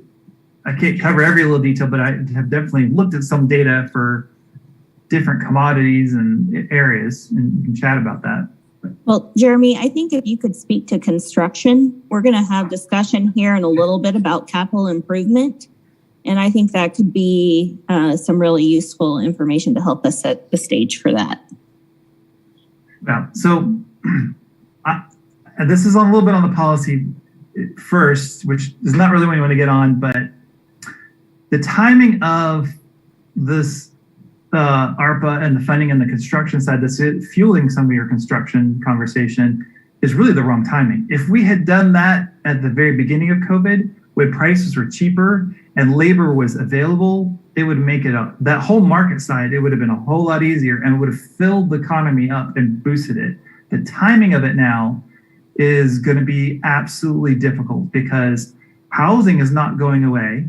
So the consumer side of it, the industrial side is not going away. Matter of fact, you see that I'm very optimistic on the construction, or because of the durable side, that will put demand over there in construction expansion, particularly in Kansas. You saw, and I've shared this before, but companies handled their just-in-time by doing expansions in Kansas. That's why Commerce had one of the best years. They expanded footprints. And so they're still not going to work through that anytime soon across the state. And then you throw in government still having all this other funding to do this. There's so much demand for limited labor in that construction. Get ready for issues with pricing there, not only on the labor side, but on the inputs. Metals are way up, already on the durable side, but metals that go into the construction that you have more on the industrial side too, for even roads and concrete, aggregates, all those are going to still be in high demand, and they're going to be difficult to price. Is that the kind of conversation you were wanting? I mean, it's depressing, but yes. I don't see how it's not. I don't see how we're going to get past the next several years without so much, the demand being so high and the supply being so limited that we're going to take pressure off of prices on anywhere in that segment, because every part of it looks hot unless the market corrects. In that case, then you're going to get it real cheap, but the economy is going to go into recession, right? So in that case, going in recession would take a lot of pressure off of government, right? You could then build all this stuff at a cheaper rate and not have that volatility in price. You'd have the ability to hire the labor that you need.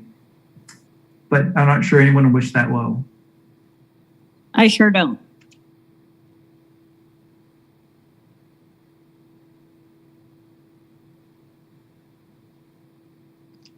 Okay, it looks like we've got about 2 minutes left here on our time for the presentation. Does anybody have other questions we can sneak in here, or anything we can ask Jeremy to help us maybe with additional information? I'm definitely still interested in the ARPA discussion and what that data shows. So I think we'll still have some good conversation about that. But if there's anything with the economy, I guess maybe just email me and Jeremy. I'll get a hold of you if that's okay. All right. Well, thank you very much. Next year, we got to be in person, though. Here's hoping. All right. Thank you so much, Jeremy. All right. Have a good day. Thank you, you too. Bye. Bye. Okay, so is everybody okay to proceed into Lorian's presentation, or do we want to go ahead and take that break?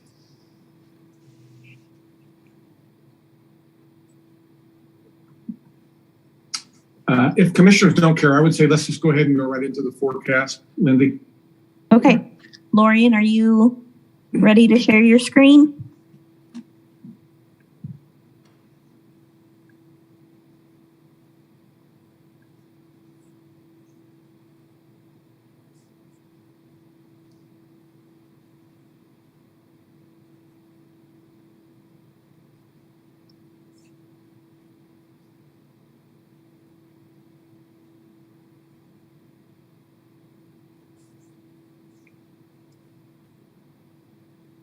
Sorry, just trying to get set here. Can you see that okay? Yes, ma'am. No pressure, right? No pressure. Okay, so Lorian Showalter Area, our budget director, is going to walk you through our financial forecast. So bear in mind, and I know she's going to talk about this, this is not a recommendation. This is just what we think will really happen based on what we know today. So Lorian, take it away. Thank you, Lindsay. First, I just want to thank the budget team, Carly Sanchez, Lee McCrae, and Beth Thornbrew. So it takes a lot of work to put the forecast together, and they've done an amazing job and are an awesome team. So today we'll focus on the forecast rather than the budget. The forecast is a planning tool. It projects actual expenditures and revenue. It's based on our best available information and reasonable assumptions. While the budget is the maximum spending limit in a given fund for 1 year. For example, our 21 revised budget was $544.1 million, with actual expenses of $463 million. So we had $81.1 million in unspent authority. In February of 2011, this is what commissioners saw at the retreat. In the years of the forecast, we were planning to fall below our minimum balance requirements, and we thought we'd actually be insolvent within about 5 years. The commission took action. They cut about $20 million from the operating budget and 175 FTEs.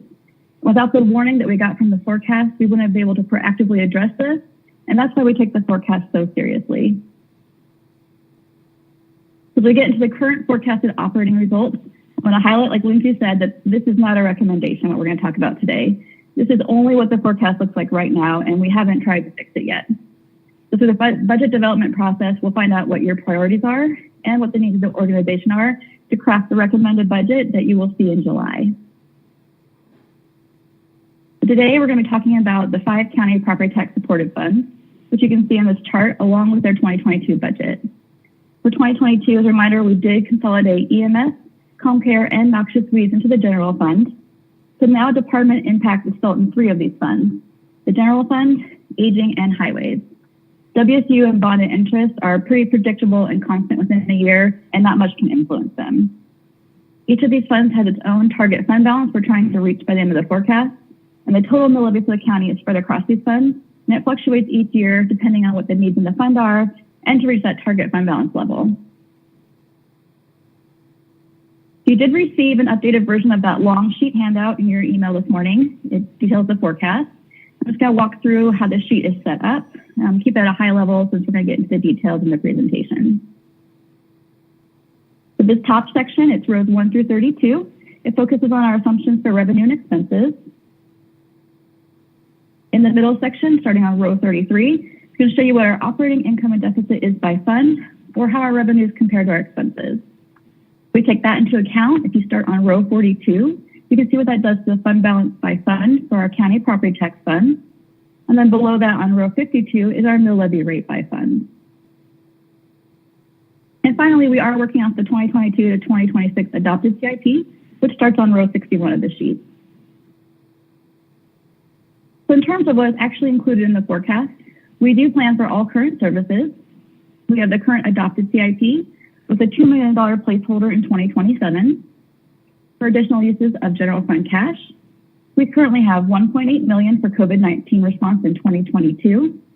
We do have the last 2 years of that 5-year radio replacement plan for $1.1 million. $17 million is included for technology review board projects throughout all years of the forecast. And these numbers reflect our current TRB policy. It has not been updated yet, so these could change throughout the process. And then in 2022, there is the additional pay period. To be about a $5.7 million increase in personnel this year. So for what's not included, currently we do not have any additional funding for new programs or unbudgeted community economic development requests, road projects. We don't know at this time what costs associated with Odyssey implementation might come up, any unanticipated technology needs, and we have evolving capital improvement needs, and any reductions in charges for services. None of these have been incorporated yet. For our key revenue assumptions, for assessed value increases, our actual increase in 2022 was 3.58%. You can see we do have a slight decrease to 3.25% in 23 and 24. Then the numbers increased very slightly starting in 2025. And I do want to thank Mark Clark for his help on getting this estimate together. For sales and use tax and motor vehicle tax, we did see greater increases in 2021 than expected, especially in sales tax where we saw a 12% increase. We do expect these to begin to go back to more normal levels starting this year. For medical charges for service and MABCD revenues, these will remain at more normal levels throughout the forecast. And for gaming revenues, we do expect to see an increase starting in 2022 with the addition of the contract with Crosswinds Casino. Currently, we have a 5% pay pool in 2023 and 4% pay pools in all of the other years. For health insurance, we have increases of 5% in the outer years. We know that we'll have increases in KPERS and KPF rates. And of course, our utilities continue to rise. For admin charges, these numbers will fluctuate more than we normally see. This is because when we consolidated EMS, Compare, and Noxious Weeds in the general fund during our 22 budget development, we didn't know what funds they would have remaining. So in 2023, we're going to be budgeting for them to pay back those 22 admin charges, which is about $1.7 million. For software and hardware maintenance, these will fluctuate throughout the forecast, and that's based on what TRB projects are included in those years. And then finally, for debt service, what is included is based on the 2022 adopted CIP, and this will also be updated as we go throughout the budget process. So the bottom line for what this means for us, here you can see a comparison of our revenues to expenditures. Our blue line is expenses and the red line is revenue. And currently, we do have a deficit projected in 2022. And this is mainly due to the extra pay period that we have this year. And you can see there are operating surpluses forecasted starting in 2023. And here we can see what the surpluses or deficits look like per year. In 2020, we did have that large surplus, and that was mainly due to the reimbursement of CARES funding for certain eligible personnel expenditures. And then we'll get into what's driving these numbers to the general fund in the next slide. This chart shows what we expect the ending fund balance for the general fund to look like. That black line shows us what the minimum fund balance requirement is. And in 2023, the fund balances from those 3 consolidated funds will be transferred to the general fund. This will add about $4.5 million to the fund balance starting in that year, but these funds will be restricted. They can only be used for those functions. So if we look at the surplus without those transfers, in 2023, we have about a $4 million surplus projected. And as you can see, we're projected to stay above that minimum line throughout the forecast. So we're going to take a look at some of the key drivers for the general fund. In 2022, there's that $5.2 million deficit. This includes $1.8 million for COVID-19 response. We do have $2.8 million for TRB projects. We have the fourth of 5 years of radio replacement for $0.6 million, $1.4 million for CIP projects, and the 27th pay period, which is about $5.7 million in the general fund alone that year. In 2023, we have a surplus of $8.5 million. Again, this is where that $6.2 million is going to be transferred from those 3 consolidated funds to pay back those admin charges, and also to transfer the remaining fund balances that will be restricted for those uses. We have the 5% pay pool, which adds $5.1 million in compounding costs each year. We have $3.5 million of TRB projects included. We have the final year of that radio replacement plan at $0.5 million, and we have $1.4 million for CIP projects.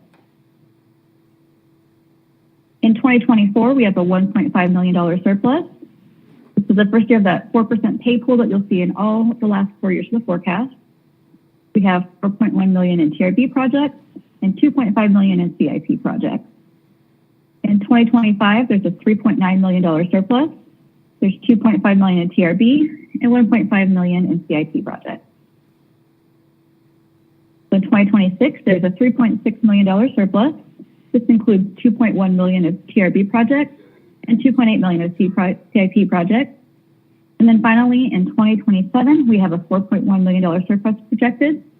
That's $2 million of TRB projects, and then that $2 million for unspecified CIP projects.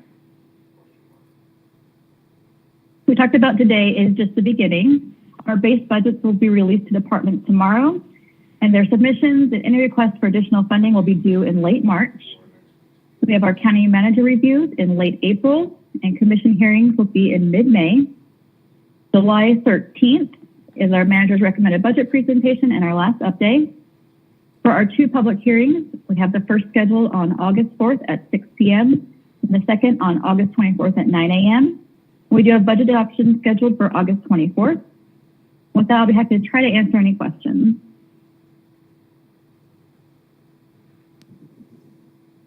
Lauren, you talked about TRB several times. Do we now know that every single office, department, agency in Sedgwick County now runs all of their IT through the TRB?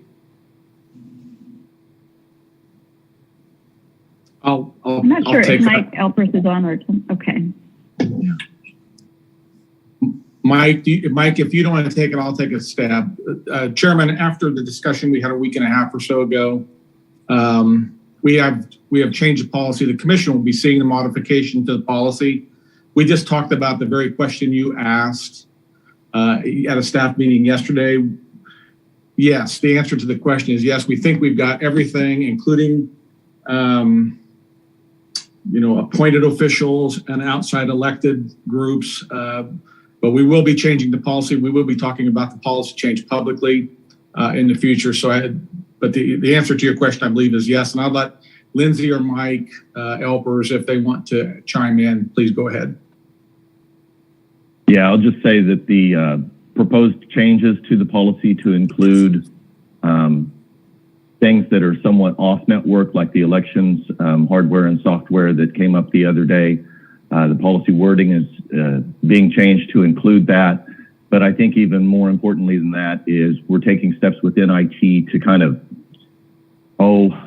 open our communication channels a little bit better to some of the departments where that communication has been open. It's just been not as constant as probably what it needs to be.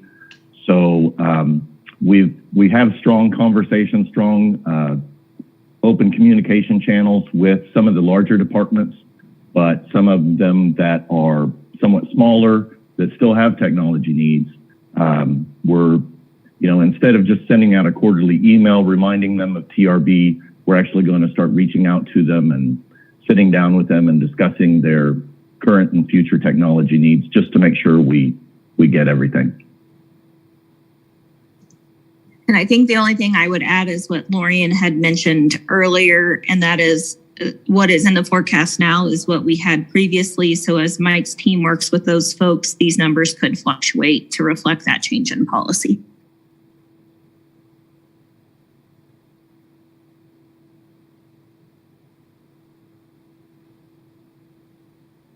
So Chairman, does that get to your question? Is that good, or are there other things we can answer?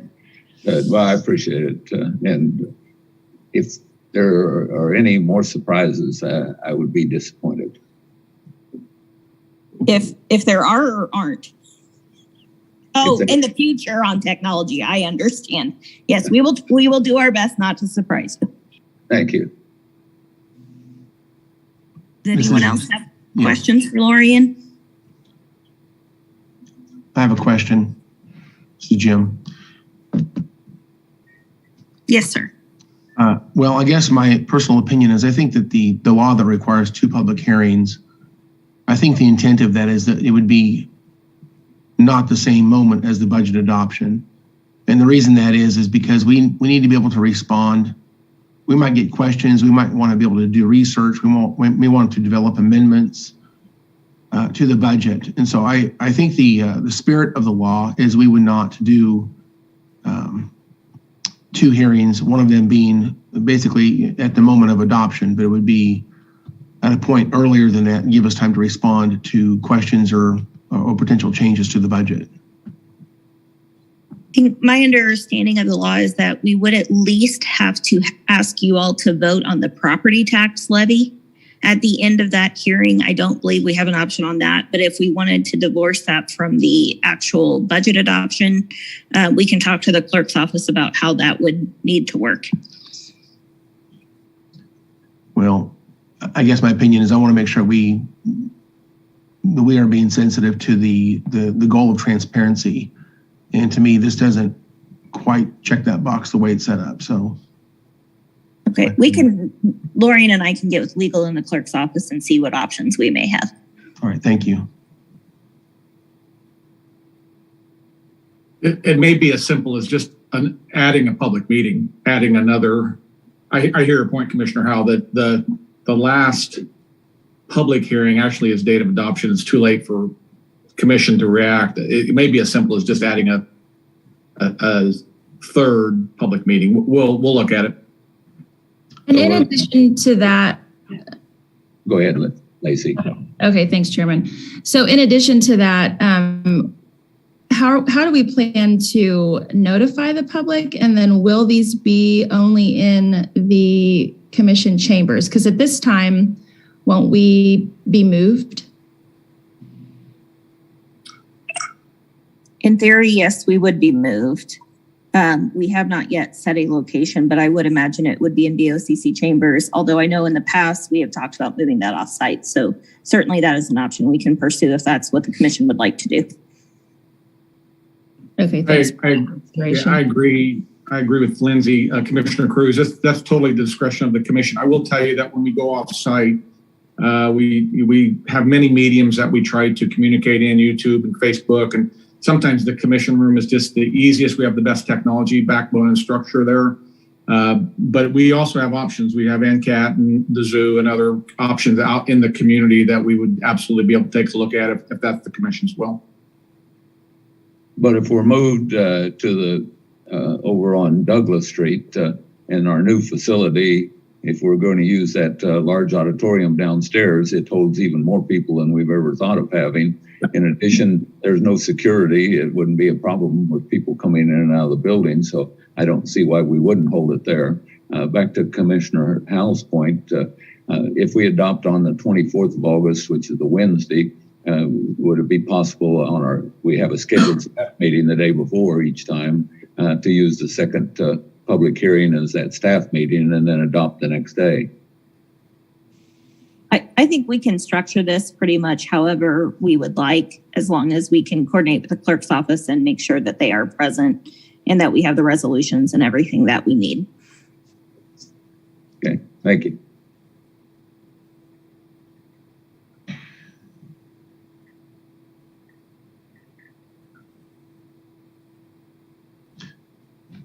So I think we focused a lot of discussion here on the calendar, and that's great. I would definitely think we want to get that cleared up so we can bring that back to a staff meeting. In terms of forecast, are there any questions, concerns, or anything that you'd like us to address or any additional information you may need? I mean, this is just a kickoff. We've got lots more time, so it's okay to say no. But if we can start preparing information, we're happy to. Hey, are you going to print off those long sheets? I don't have long paper here at the office to be able to print those on. So are you going to post those? We can sure do that. All right. That's easy. Thank you. I would agree with what you just asked, Chairman. Thank you. Yes, we'll get those printed off for all commissioners and we'll deliver them down to the commission office. So you have those. Okay, I'm not seeing any other comments or questions, I guess. Based on any of these questions, Kelly or Karen, if you have anything you'd like to say now, I mean, please feel free. Otherwise, we'll just visit with you offline about how to get all of this orchestrated, if that's okay. That works for us. Okay, good deal. Okay. Lindsay, Wow, Lorian, this is a record. Oh, sorry. I was going to chime in. Since Lorian's segment is concluded, I might recommend, as we get ready to talk about some of the capital improvement discussion, I think that's we have a solid 60 to 90 minutes of discussion. Might be a good time for maybe a 10-minute break. Lindsay or Chairman, do you want to weigh in on that? Yeah, let's go ahead and take a break. And looks like 10:30. Everybody be back? That'll look okay. Very good. Great. Yes, sir. Okay. See you then. Thank you, everybody. See you in a minute.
It's 10:29.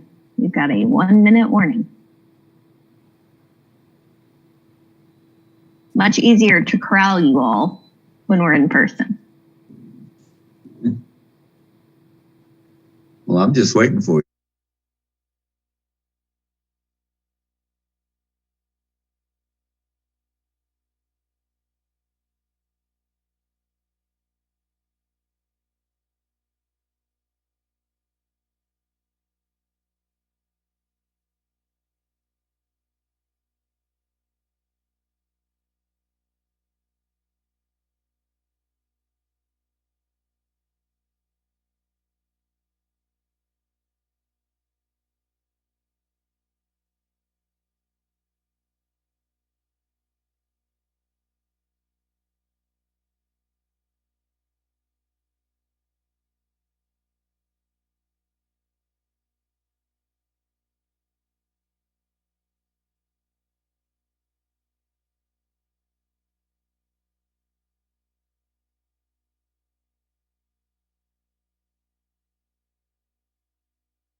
Commissioners, and as we've tried to stress, this is the beginning of the budget discussion, so I don't know that we need hard and fast anything today, but Tanya has a presentation on the ongoing subject of the administration building, and then we'll talk about some health department and EM, emergency management types of facilities as well. So Tanya, I know you have a presentation. If you could cue it up and go ahead and start us off. Sure. Can everyone hear me okay this morning? Yes. Okay. I'm going to share my screen and also sent this via email. So let me make sure. Can everyone see this? It should be titled Admin Building Options and Available Space. Yes. Okay. Yes. Thank you for confirming that. Okay. So February 1st, I presented to the commission the timeline of what it would look like to build a new county administration building. And at that time, there were some questions on if we were to build a new county administration building, what would available space look like for those departments that would be coming out of current space? And what would it look like for filling that space? So what I've put together on this Excel spreadsheet is available space if we were to move into an administration building, and then potential leases that we could put into that space. So let me kind of talk through this. There's a lot on the spreadsheet, so I'll walk you through this. And I'm going to talk in groups because, as you can see on this spreadsheet, there are some similar numbers as I go across. So please just feel free to stop me if I'm not making any sense. Okay, so for a new admin building, there were 6 options. Option 1 was to demo the annex. Option 1A was to remodel the annex. Option 2 was to close Elm Street. Option 3 was an option north of the jail. Option 4 was looking at 3rd and Main. And then option 5 was later suggested was to look at existing building search. So for option 1, 1A, and option 2, total available space would be about 35,974. So let me walk through that. The annex, there would be 0 available space because we would either demo or we would utilize the space within the annex. Historic courthouse space, there'd be about 19,000 square feet.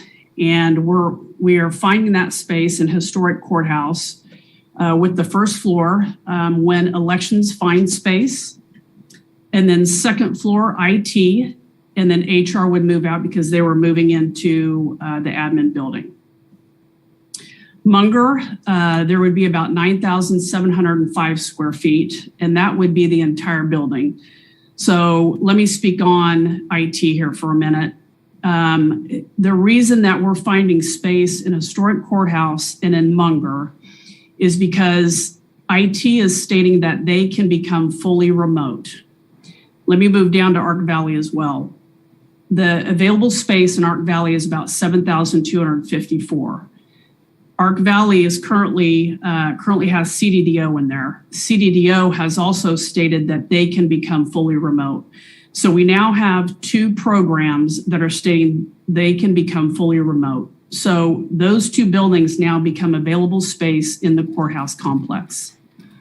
So in total, options 1, 1A, and option 2, we have a total of just a little bit over 35,000 square feet that becomes available space.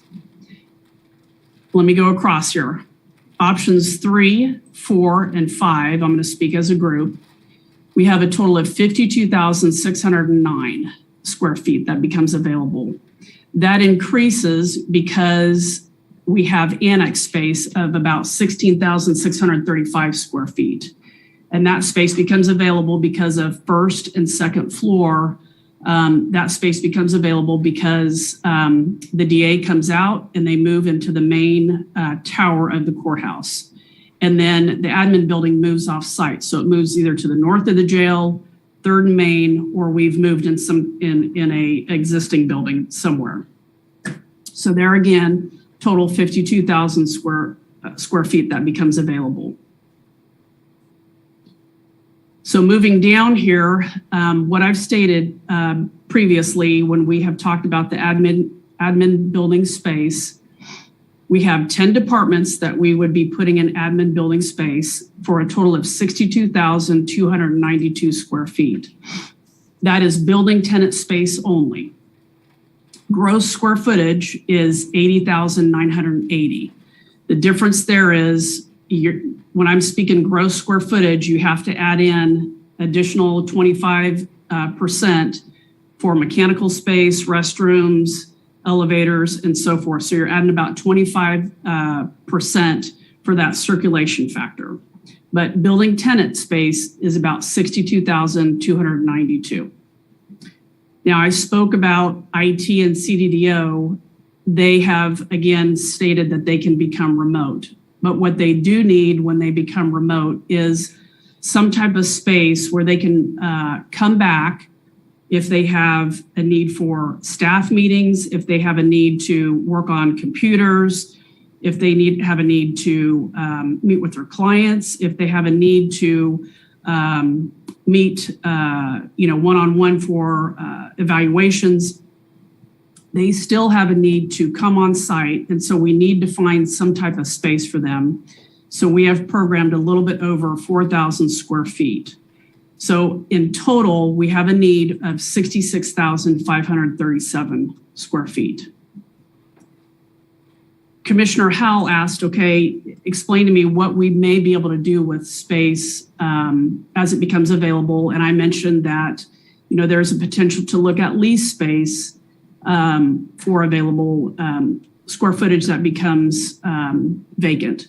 And so as I looked at the leases, these are what I consider potential leases that could go into that space. So that is corrections, juvenile field services at 16,000 square feet, corrections pretrial and drug court at 11,000 square feet, and sheriff offender registration unit at 2,600 square feet.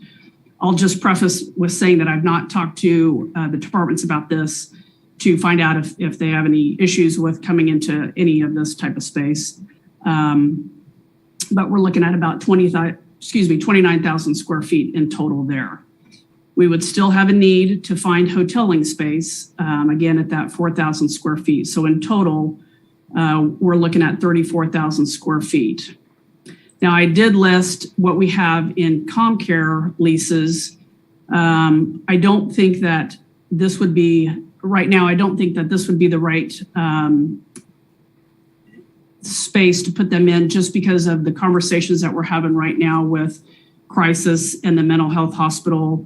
And just because there's just kind of some undetermined, conversations about where we may be putting, CommCare and mental health services. So, but I did want to list it because these are leases.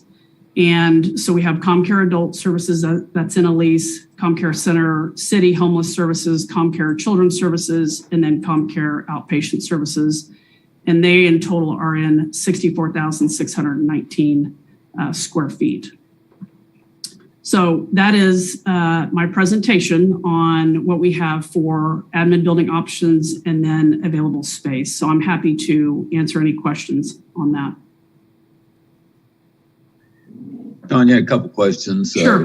One building you didn't indicate is the TCAM building. We voted to provide an awful lot of money for them to be able to relocate. I don't know that we've got a date, but are you going to include that space to figure out what we're going to do with it? I certainly can. I don't know off the top of my head what that space is, but I will look into that and I can add that. Okay. Another question is that you indicated we've got like IT wanting to go completely remote. And I know it doesn't deal with what your main thrust of this discussion was, but would there be cost savings then if they can go completely remote to contract out the IT services? Do you want to answer that, Manager? Yeah. We had that discussion in the past 2 or 3 years ago. And that, Chairman, that really does take us down a whole separate discussion. And I would want to have Mike Elpers weigh in on that as well. I will just, from what I remember when we discussed that, this was Mr. Ellington was still the IT director 2 or 3 years ago when we talked about that. With the issue with county government and running its own IT, we have so much in county government that is HIPAA protected, client protected. We're running a corrections department.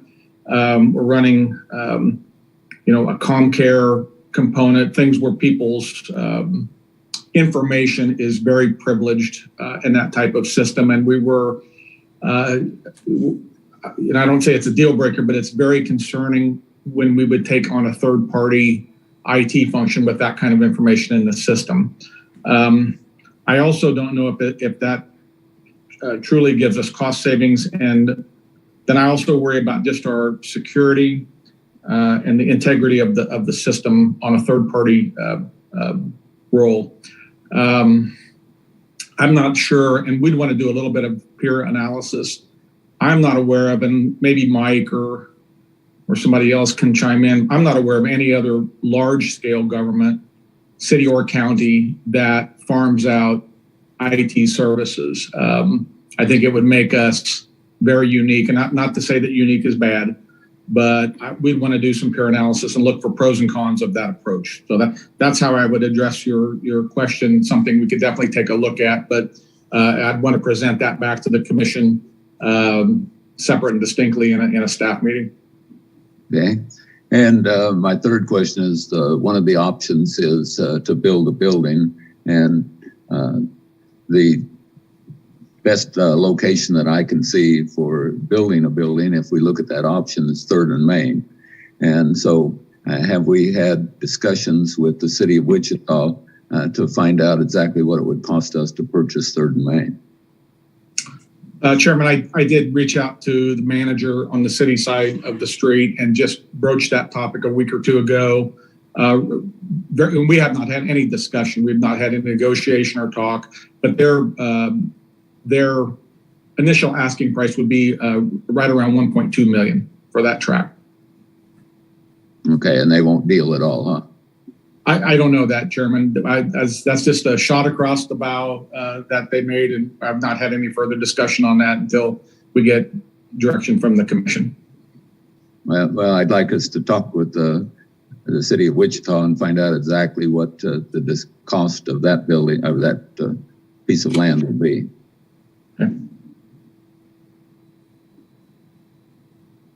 Okay, sir. That's all my questions. Anyone else have questions? I got a question real fast. Tanya, thank you for adding in those additional ComCare. Can you scroll down just a little bit so that we can see that? So when we talk about, and I'm addressing it now because it's come up here. I understand it's not actually related to the administration building, but if Tim is listening, so when we talk about our center city services, our homeless services there currently being, is there a way when we look at the next sort of version of what ComCare could be, because we've only made one version of it, how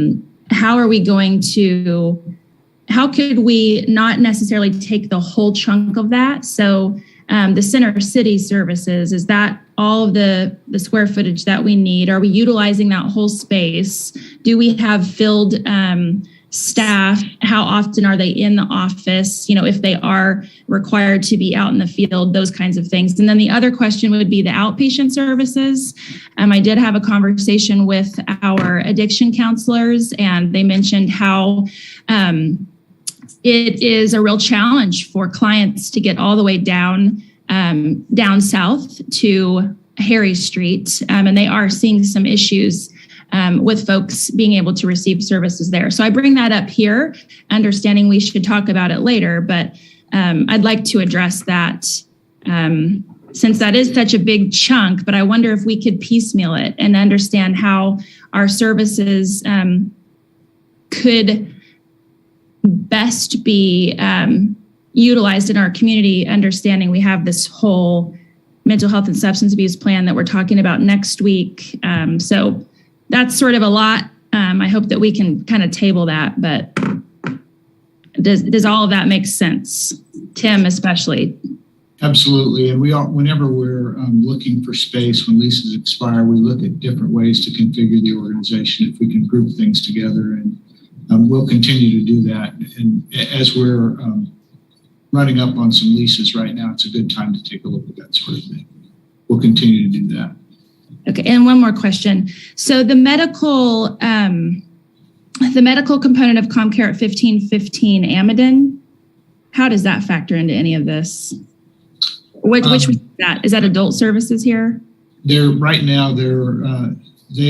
outpatient services. Okay. So we would be looking at maybe independent freestanding. What we learned before when we grouped all our medical providers together, except for the kids providers, was that we had better utilization of staff and that sort of thing. So we'd like to keep all those med providers together as much as we can, but we'll continue to look at different ways to configure all the departments where they're at. Okay, I appreciate that. Thank you. Well, since we brought up the crisis center, one of the discussions that has just recently come about is the new health science center down in the center part of Wichita. And it looks to me like from all the discussions, there's a lot of positive emphasis that could happen if we were able to put our crisis center in conjunction with the new health science center. In addition, all of the discussions we've had in the past on the ComCare Crisis Center is that for some unknown reason, and I've never figured out why, everybody keeps talking about a one-story building. And if we could bring all of these other services for ComCare under one building, I don't know why we would build a one-story building when we could stack this thing up and bring everything together and get rid of all the leases and also be able to have the synergistic effect of being located with the Health Science Center. So that's just something to think about for the future. Yeah, we've been, that's sort of the conversation, I've been asking about. I appreciate you bringing that up, Chairman, because I think the amount of money that we spend on those leases, Tanya, do you have any of that information? I do. It's a lot. Yeah, I can provide that information for you, Commissioner. So maybe, Chairman, we could have a sidebar about that, because that's absolutely something we should consider. I know that there is a safety component when we talk about stacking buildings and staff and elevators with clients. Tim, I don't know if you want to speak to that, but there's got to be a way to figure out, especially if we're talking about building something in an urban core, if that's the direction, not saying it is, but you got to think urban planning rather than suburban sprawling when there's only so much space available. So I guess thank you for bringing that up. I appreciate that. I hope that we can have further discussions after this. Very good. Thank you. I have a couple questions. This is Jim. Go ahead, Jim. All right. Thank you, Chairman. Can you slide the sheet back down so I can see the top of the sheet again, please? Okay. So what I understand you're saying then is that we have, let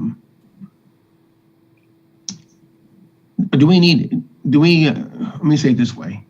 The potential leases right now, just call it 30,000 square feet. If we move them over to some of the spaces that we have available, they would probably fit pretty easily in the annex and the historic courthouse or whatever. But maybe those two locations might be our preferred locations out of those four. And they would actually give us leftover space as well. So I guess it's maybe time to talk about potential. And by the way, before I go down that road too much further, historic courthouse, does that number include the election office moving out of there already? It does. In historic courthouse, the number 19,000 includes elections, although they are still in the building. So it would have to be after they move out. Okay. It includes second floor IT, and then includes HR, understanding that all of these folks are still in the building now. So they would have, it would have to be after they all move out. Well, it seems, I guess maybe a long-term plan is if we locate our new admin space, people move out of that historic courthouse, provide a new election location for elections, and then they move out. Then you move the corrections, juvenile field services, the pretrial drug court, and sheriff ORU into the annex / in the vacated space in the historic courthouse. We still have leftover space at that point. That means I think it's time to talk about potentially selling at least the Munger building, the Arc Valley building. We don't really need them anymore. I don't think you're going to move any of that ComCare stuff. I would be surprised if you did. Maybe we could, but I don't know that ComCare. Can you slide the sheet back again the other way? Okay. The only thing you might fit maybe would be that Center City Homeless Services is about the same size as the Arc Valley building. That might be a nice fit, but otherwise, if we're not going to move those four things for ComCare, that opens up the idea of potentially selling the Munger and the Arc Valley building, and we still have leftover space.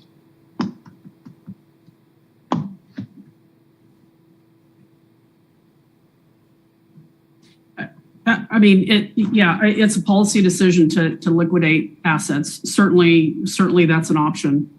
And I think the other thing that we would want to be sure to look at is, this right now is just numbers. So we'd want to be sure to look at how this floor plan lays out for at each of these locations. But I mean, I agree with you. So I guess this is almost like a shuffling exercise. I think you need to find the place for elections to move to. They move out. We find our new admin space. We move all of the functions to the new admin space, wherever that is. Then you move these three leases back into the old DA annex and the historic courthouse. And at that point, we can make a decision about whether or not ComCare can use any of the leftover spaces or not, but whether they can or they can't. Whatever's available at that point, if we're not utilizing that space, I think it needs to go up for sale. So down the road, I think there's a way to minimize how much stuff we have in our umbrella here, and we have more space than we need. I think I do agree. The 10 items on that list there that will move to the admin space, I think that's a good list. So we're looking for 80,000 square feet somehow, somewhere, whether that's 3rd and Main or something else. That's the number, right? That is the gross square footage number. The tenant area, which is the area that that will be filled by who is occupied in that space, is 62,000. But gross square footage is 80,000, correct? Do you have an idea how often the hoteling space is needed for IT and CDDOs? Is it something you do like once a month or? That is a good question. I do not know that, but I'm making that hoteling space so that it is a rotational that, IT and CDDO and any other department that would, if they were to go remote, in my opinion, it should be utilized by several departments. So it's maybe a common space that different departments would use. Okay. All right. Commissioner, I think you laid out the timeline appropriately. The pieces that have to drop are election, relocation, and then the admin building. And everything else, as you brought up, everything else then falls into place. And we then begin as a county to look at what do we repurpose? What do we get rid of leases to accommodate? And then what can we sell? I think that is exactly the order that it has to happen. And if I could jump in, to the extent we want to use ARPA to continue to pay lease costs for the administrative space, that does put some pressure on us to get things wrapped up.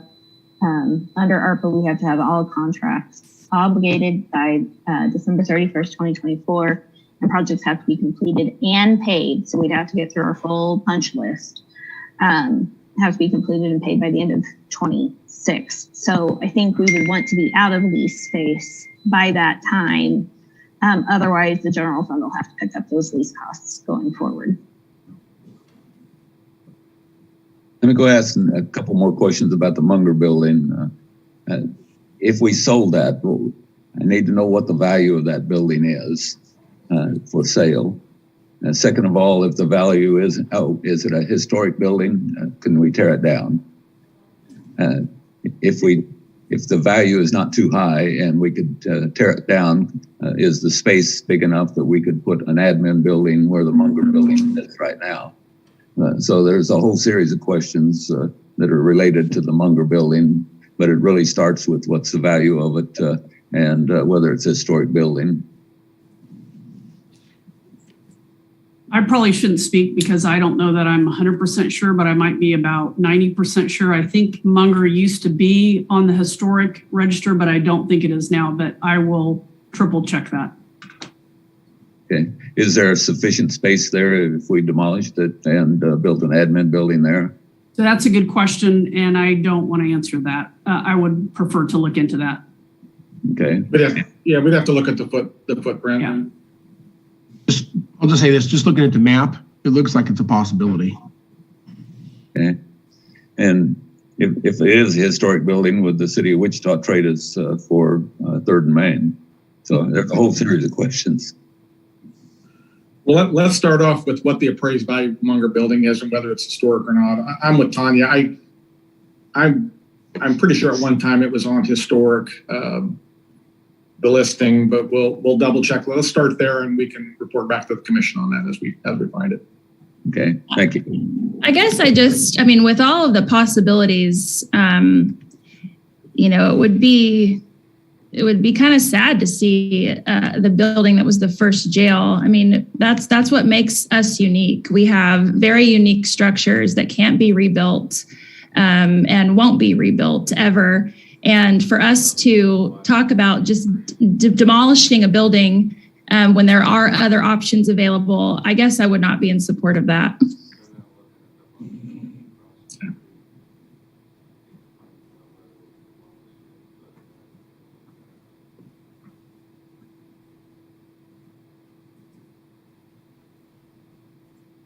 Any other? Sorry, Chairman, go ahead. Do any commissioners or anyone have any other questions of Tanya on this spreadsheet?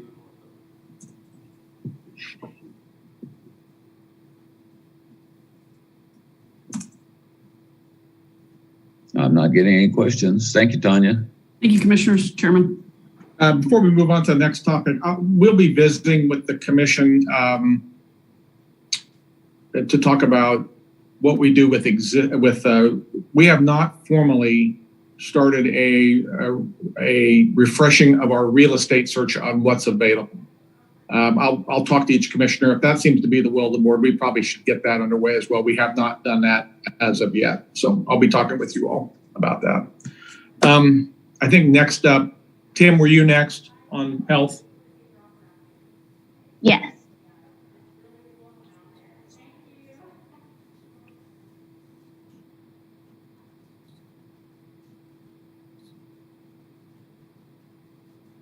Are you seeing my screen now? Yes. Okay. Good morning, commissioners. and in audience, I want to talk briefly about a CIP project that the health department has submitted related to pandemic response, really.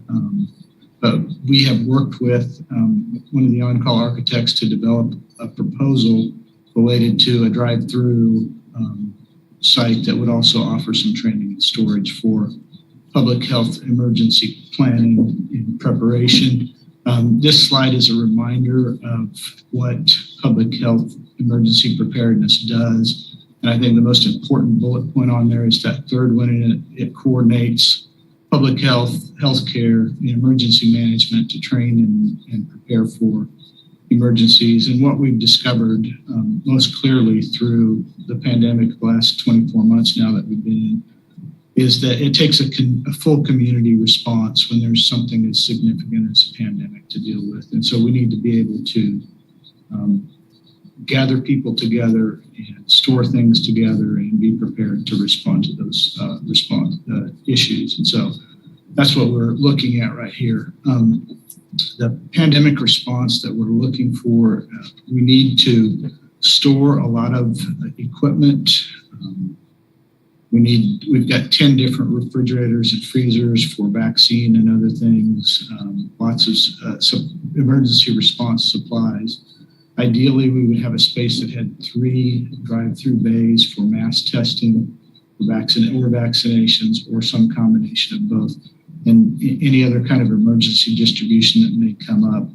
In the past, as we planned for significant events where you needed to inoculate a large number of people quickly, part of the plan was that the federal government would have pills available. They'd roll into town in semis, they'd drop them off, and then we would distribute them through multiple points. We've learned from this pandemic that you can't necessarily do that every time. And so having the ability to do drive-through response for people would be very helpful. Those drive-through bays could also be used for storage then for vehicles. That program has a number of trailers with supplies in them, PPE, things like that, in anticipation of need. And so we have a place to store those. They're stored in 5 or 6 different places right now across the community. And then that last bullet talks a little bit about what we've gone through over the last 24 months because we don't have a fixed site. We've set up 6 different vaccine clinics and 4 different fixed testing sites, and we've had to demobilize those as well. So we set them up, then we have to break them down and move them, and that takes a tremendous amount of manpower to make that happen. And if you look at the market value of the rental space that we've been in, it exceeds $745,000. We've actually paid out almost $500,000, but we've had a couple of different spaces that we were able to acquire that didn't have any cost to them. So the Sunflower Shelter and the library right now, we're not paying for them, but if we looked at market rates for those, we'd be at $750,000 for rent in this current response. There is a little bit of office space that's needed, and it's for the staff that do this type of work. And then it would be ideal to have a conference and training room to help do trainings in the community and pull all of those different providers together. And so a small amount of the space that is in this design is dedicated to office space and training space. And again, here's a laundry list of different things that the facility could be used for. Mostly it's going to be partner meetings and partner trainings. And it's also going to have some educational space that would help in the community and help us deliver health education as well. But lots of different options for uses if we had a fixed facility like this. The recommendation, working with project services and one of the on-call architects, is a single-story, 11,500 square foot metal building that would be able to be located over at the East 9th site, either ideally probably to the parking lot to the east or to the north. The construction costs that we have from the architect is $5.6 million. And based on the readings that we've taken so far, and I won't speak on behalf of Lindsay, but it appears that a building like this would be ARPA eligible. And so there's an opportunity now. We've had a need for this kind of space for a long time. If we would have had this space available 2 years ago, our pandemic response would have been, I think, much different than it's been. And so now we may have an opportunity to address this need through ARPA funding as well.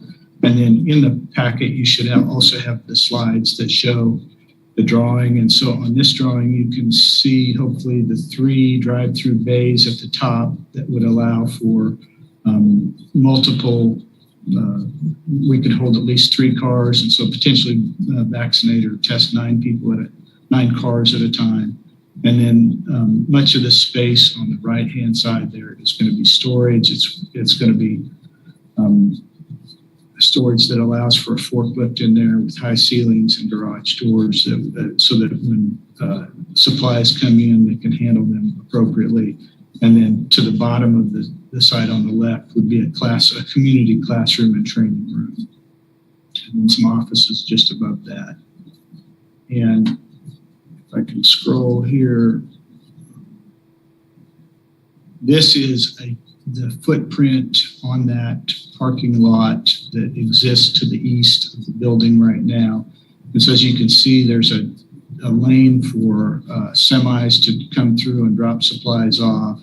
And then again, there's those 3 lanes. So this would be entering through on Piatt Street and then exiting on Minneapolis Street. And then the last is a map that kind of shows where there's a med school, health department, and then the proposed site for that facility. So I'd be happy to answer any questions that you may have.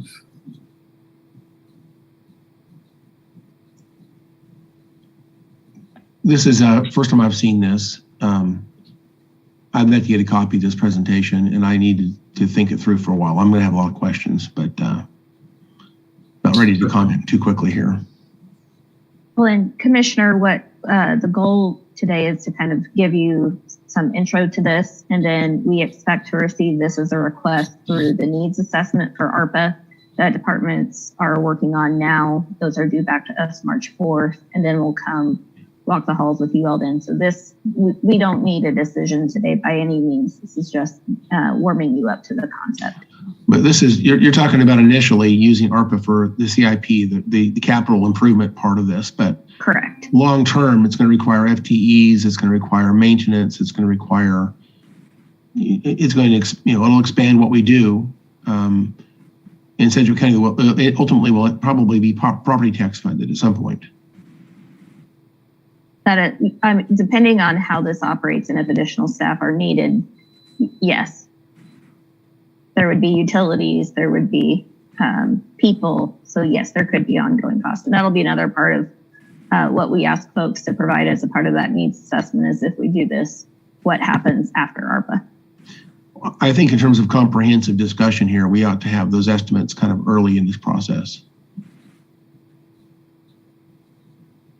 Okay, we can work with Tim and his team and see what we can pull together for you. Thank you very much. As I look at the agenda, it looks like the next thing is Rusty's going to talk about storage and so forth. Why wouldn't this facility that you just briefed us on and the storage be coupled? We've looked at that. We've had the architects look at that, and their recommendation was separate facilities, but it's something that we would still be able to, I think, review certainly as we go forward. Well, it seems like trying to build one building would be cheaper than trying to build 2 because Rusty's going to brief us on that. And then we're hearing about 2 new buildings. And one thing that we've been talking about ever since I've been a commissioner is an election building. And I don't know that that's on our agenda today. Chairman, if I may. Go ahead, Lacey. So back to this health department building, what is the time frame? So say we approve it today. What's the time frame in which this will be gone up? I'd defer to Tanya on how long construction like this would take. Okay, and while you're looking that up, my other question would be around increased traffic to this area and the potential impacts to this neighborhood. Historically, this, you're going from a parking lot to now a drive-through. And how do we plan to address that with community members? As we can see, there's residential right to the north of that and then to the east. 9th Street was just improved, so that's helpful. But how do we plan, should this be approved? What is the plan to engage the community around potential impacts with added traffic? That's certainly something that we'll work with the community on as if we get closer to the actual implementation of this. We haven't gone through any of those community conversations yet because we're still very, very early in the process. Well, I like the fact that we are going to, be investing in this community. I think that we've seen a historic lack of not investing in this area. So that's a potential positive. And so I guess I just wonder, how we plan to, if this ends up being obviously still in the air, but I guess that's one thing, just engagement with the community is probably my biggest thing. But this is the first time seeing of this. So just initial questions. Thank you. Chairman, if I could. Go ahead, Pete. Thank you. Thanks for the presentation, Tim. And, on the surface, it kind of looks like it kind of works there the way it continues on with the KU campus there. As far as traffic that Commissioner Cruz mentioned, I know that being around the city, there's models right away where they can say they can take a business or a new development and determine traffic impact. And you're right, Commissioner Cruz, that 9th Street has had a lot of work in recent years to really improve clear over to the hillside, which is good. And then finally, my comment is I kind of agree with Commissioner Howell's initial comment that I'd like to look at it a little more deeper before a go no go world. But in Lindsay, you kind of addressed that you can help make us understand further. So, but in theory, if we're going to do something like that, and assuming that I know that neighborhood directly to the north, those houses, they've been through years of expansion of the KU campus, and so it having community input and dialogue is nothing new to those owners, I'm sure, in those neighborhoods. But so that's just my overall comment. So I appreciate the presentation. Thank you. Chairman, I have another comment or question here. Go ahead, Jim. Thank you, Chairman. The building footprint shows 3 lines of cars traveling through that building. There you go. This reminds me a little bit of the armory. We did that over there. How many lines do we have over there at that time? That was pretty narrow, so we just had one line going in. It branched into 2, depending on volume. But I remember there was actually places where people could actually get out of the line and kind of go to the side, and then they would. I don't know exactly how it worked. I remember going to that facility at least once and in processing through it. But there was it wasn't just one line. It really wasn't just 2 lines. It was because the way they did it, they had other places that people could essentially get to the side or whatever, and they would get like 6 cars at one time. What about the transit facility? I never did go over there and go through that one, but how many lines did it have? It was a similar design to this in that it had a door with 2 doors with a traffic line going through it, and generally we had 2 of those bays open at a time.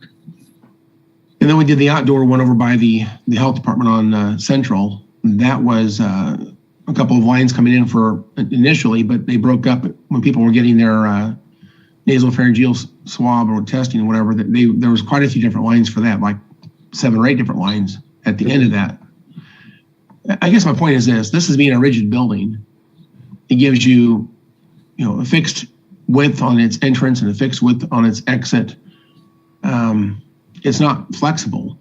We have been very flexible, and we did things at Intrust Bank Arena. We've done things at these other facilities I already mentioned. The downtown library, we adapted that, and I don't know the numbers, but in terms of vaccines, we probably had 20 or 30 different tables in there providing vaccines at one point. And sometimes, the testing that we did at the extension office and the testing we did at the Harry Street Mall, it's not just 3 locations, it's dozens. And so what I'm saying, I guess, is this building for something very small may be reasonably good, and we have a pandemic like we just went through. This building is not really going to meet that need. We're going to need something much larger and again, I'm not suggesting we build something larger. I'm simply saying this isn't going to check the boxes saying if we'd had this, somehow our pandemic response would have been more effective. What we did actually was very, we responded in a very reasonable way, like every other community across the entire country did. I think we did a great job. Had we had this building, I don't think it would have not substantially changed our ability to respond to COVID-19 in Sedgwick County. So it's just not enough. I mean, when we have something big like the pandemic we just went through, 3 lines, whether you're doing testing or vaccines, it's just not going to meet that need. I might just jump in here real quickly. Thank you, Commissioner Howe, for those comments. Just 3 things very quickly. First of all, today is just, we're talking about a budget development. And at the same time that we're talking about our county budget development, we also have an ARPA budget that the commission will be tackling within the next few weeks. So I appreciate that. We surely didn't intend for you to make decisions on this today. We want to give you time to study this, and I appreciate the commissioner's comments. I think it's important for Rusty to present. And Chairman Dennis, I don't disagree that there is potential to combine, and especially after Commissioner Howe's comments, I do agree that flexibility is extremely important in emergency management buildings. And I look at our current emergency management building and how our EOC is set up. That is one of the things we have struggled with, and I think Rusty will cover it a bit in his presentation, is flexibility of that space, because you just really never know when you get into crisis and emergency what you're going to need. So I do agree with Commissioner Howe that however we build this, whether it's 1 or 2 buildings or a combination of these 2 buildings, what we're talking about here with health and what Rusty's going to present, that is designed with maximum flexibility to react to whatever the situation is, whether it's a tornado response or a medical pandemic like we're going through now. I think we will look at that and discuss that. And then somebody asked about timeline, and Tanya's put out a timeline.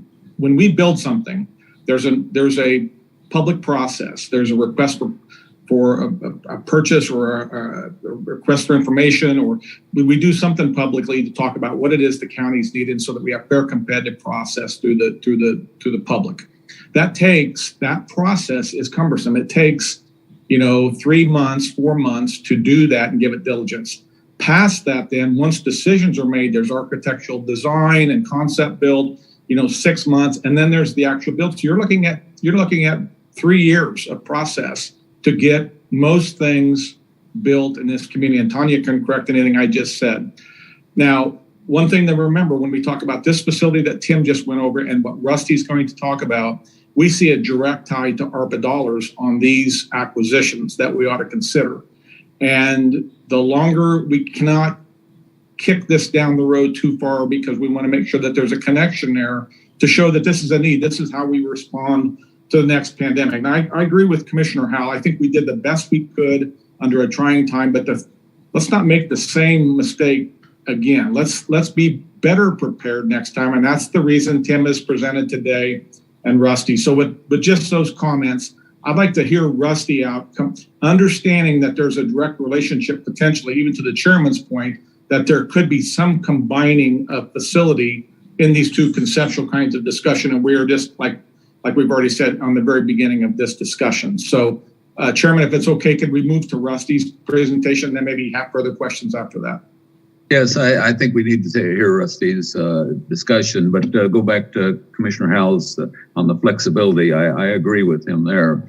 The problem that we have right now is that say we've got a similar pandemic, we're not able to put the testing and the vaccination in the same location. We've been blessed because the city of Wichita provided us the library, and then we've used some of their facilities in order to be able to do testing. But if we could get some kind of a building that gives us the flexibility that we could do, and if it came up with a pandemic again, we don't know what the next crisis is going to be, but where that you could do testing in the same location as you do the vaccinations, so that we can combine these two efforts together somehow. But the building, as I said, I don't know what the next crisis is going to be. So our building, whatever we do, has to be flexible enough to be able to react to that. So I think we need to go ahead and listen to see what Rusty has to say. But I just want to make sure everybody understands that I don't know that two separate buildings is a great idea. Go ahead, Rusty. Okay, I'm going to try to share my screen, perhaps. Okay, can you see a presentation? Got it. Okay. So I will somewhat complement and maybe expound upon what Tim has talked about. Currently in the 22 CIP, there is a project for a emergency preparedness warehouse. And that was, it's in the 22 CIP, the 22 budget that was approved. And it came in at about 1.45 million for a warehouse for a metal building that would hold stuff by itself. See if I can get this to advance. Perhaps.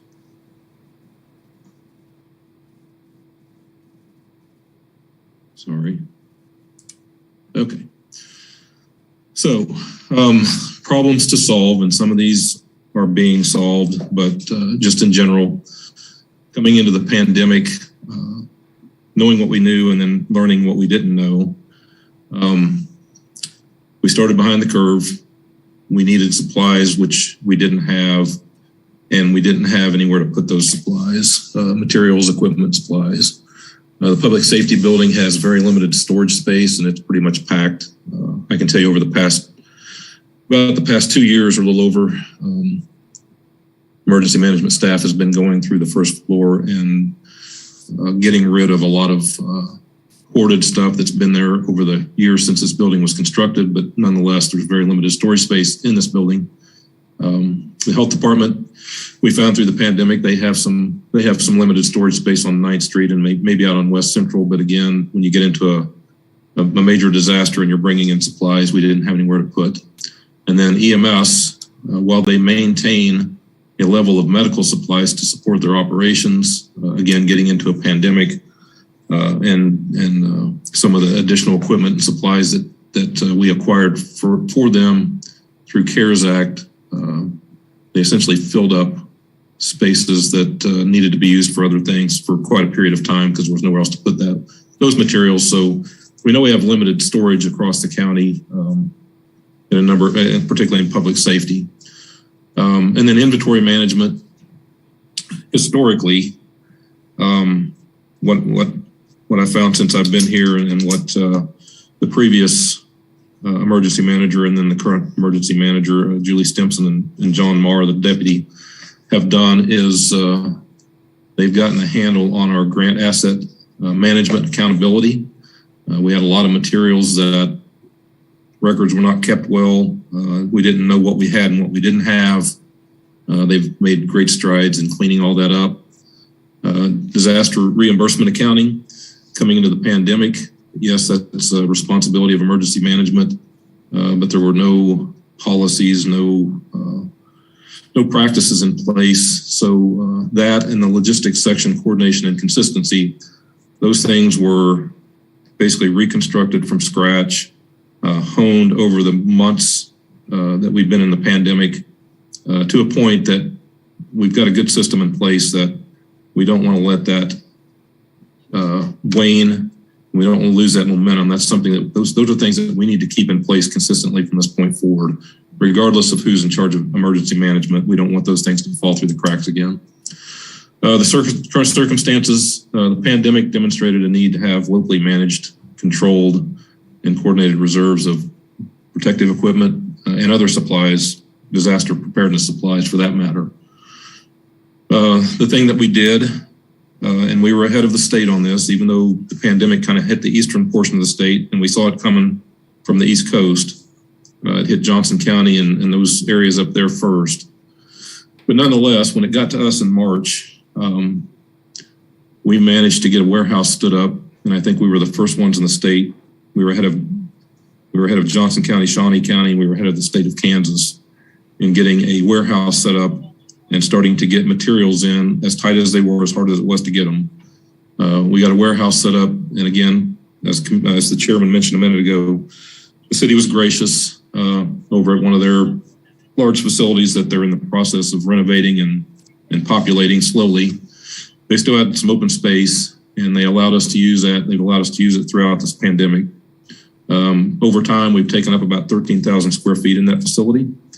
It's just a big open area warehouse. There's limited electrical. There's no running water. There's no temperature control. So we've been adaptive. We've found some temporary solutions to fix some of those things to make it usable for us. We looked at the alternative leasing space, and through some searches that I did early on and then a little bit later in the pandemic, for this type of warehousing, what I found was either the spaces that were available were way too small, and the ones that were too small usually had none of the amenities that we would really like to have, which is water, sewage and water, so that our people working there had facilities, or else the spaces were way too large. They were much greater than we needed, and the cost would have been, it just wouldn't have been, even if it was CARES money, it was silly to spend that much money on space that we didn't need. Something in the medium range of 10 to 15,000 square feet were just pretty much non-existent. Emergency management has limited space in the public safety building, as I said. Like health, emergency management has other equipment and vehicles and trailers to support their operations, to support CERT, to support RACES, and some of the volunteer organizations that align with emergency management. And those have been stored historically across the county. We got into the pandemic, and actually prior to pandemic, we were trying to clean up inventory. We had stuff that we didn't know we had because inventory had not been managed in previous years. We had some protective equipment in those trailers, but when we found it, the inventory had not been managed, and so most of it was outdated, not usable, had to be inventoried, and a lot of it gotten rid of. And then finally, in this public safety building, this year, we are going to be remodeling on the second floor up in the 911 center to add more square footage to the 911 center, to add more call taker and dispatcher consoles. So Alora is going to lose about 700 square feet of meeting and office space on the second floor. We anticipate, and we've talked about this for the time that I've been here for the past 5 years, we've talked about the fact that there's going to come a time that emergency communications is going to need to move into the first floor and start occupying space down there in order to support the growth of their operations. On the second floor, losing that office and meeting space this year, by year's end, that will be gone, and it will be consumed by new consoles for call takers and dispatchers. And we're going to need to, at some point, update and expand the men's and women's locker rooms on the second floor for emergency communications. And then we also anticipate, based on our needs assessment and our the surveys that we did with our employees, we need some additional support with support staff in the training realm. So we know we're going to have to add some more bodies in addition to call takers and dispatchers. We need to add a couple more admin folks, and we just don't have office space to manage those types of things. So it's not imminent today, but it's inevitable that emergency communications is going to need to move into the first floor of this building and there is no room for expanding this building outward. I've talked to the architect in the past to look and see if there was any viability of busting out a wall and expanding. Number one, it's pretty landlocked. We don't have any space to expand into. And then number two, the architect's recommendation was that this building is not constructed in a way that it would be viable or advisable to try to knock out a wall and add on. So recommendations, what this presentation is recommending, and again, you haven't seen this. This is just like Tim's, you haven't seen this. We want to be responsive, or we are being responsive to the lessons that we learned with and through the pandemic. Emergency management and EOC equipment supply, inventory management are imperative. We need to maintain what we've built. Again, we started off with nothing, and we had to build systems. We drug in volunteers. Tammy Snow and the Wichita Fire Department provided the first round of logistics people, and we built systems to manage warehousing and distribution. We purchased and stood up software management solutions to do warehouse inventory and supply ordering from the many different partners that we have, hospitals, care facilities, first responder agencies across the county, municipalities, in order for them to be able to order supplies from the emergency management warehouse. We built systems to do that. And we want to maintain those and not lose that knowledge and that momentum, because the next disaster, whether it's weather related, whether it's wildfire related, or whether it's disease, health related, we want to be prepared and not be behind the curve again. And a proactive, again, we're being responsive to what we learned, but a proactive strategy would be to fix now the public safety preparedness space needs. In other words, we need a warehouse, not the loan space that the city's given us, because again, they're growing in that building and they're going to want that space back at some point. We can't stay there forever. We need to fix our space needs, both in the public safety building and in the warehousing business. We need to right size our reserve inventory. The stuff that we've accumulated through the pandemic, we've distributed. Some of those materials we've learned are not useful. Early on, everybody wanted to provide stuff. They wanted to sell us stuff or give us stuff, and we've learned what's good and what's not. And then going forward, you don't need to maintain 6 months worth of supply, but we need to maintain about 90 days. We need to inventory control that, manage the shelf life so that it doesn't expire and become useless. So we need to rotate it in and out of EMS and fire department inventories, but maintain about 90 days worth in the EM supply reserve. Kind of like the National Reserve, we need a county reserve. And then we want facilities and systems that are flexible and adaptable. So to that end, again, we had in the CIP for this year a warehouse. We've expanded upon that concept, considering the space needs in the public safety building, to build a facility that has a FEMA-rated emergency operations center, the admin offices for emergency management, as well as the warehouse, the open warehouse area, all combined into a single facility, so that we can maintain that continuous rotating 90-day supply of protective materials for health disasters and other disasters, to maintain the supplies of all of our CERT. All of our CERT equipment in the past has been strewn across the county. A lot of that had to be gotten rid of and needed to be updated because it had not been managed well inventory-wise. We have outdoor warning system parts that we need to house so that we can repair and replace and have parts on hand. And then I just mentioned the volunteer team supplies and equipment, and then training materials for those volunteers and others. So this is conceptually what it looks like, working with one of our on-call architects. The warehousing space, again, at the city, we were at 13,000 square feet is what we've managed. Here we would intend to go upward. Everything over there was on the floor. There was no shelving. Here we would go up with shelving so that we would use less floor space, but have a similar capacity. And then if we got into a major pandemic, we could expand out into that other open area that does not have the shelving. What you see on the left is the warehouse, the lines or the shelving. So we could go up at least 2 high with forklift assistance. And then we could move out into that open space for additional space in a major disaster or major medical situation like we've had. The EOC space and the support space for it would be FEMA rated, so we could shut the shutters and be safe in case of a tornado or strong winds. And then the offices would not necessarily be in that FEMA rated area because it's just an added expense that we did not see as necessary.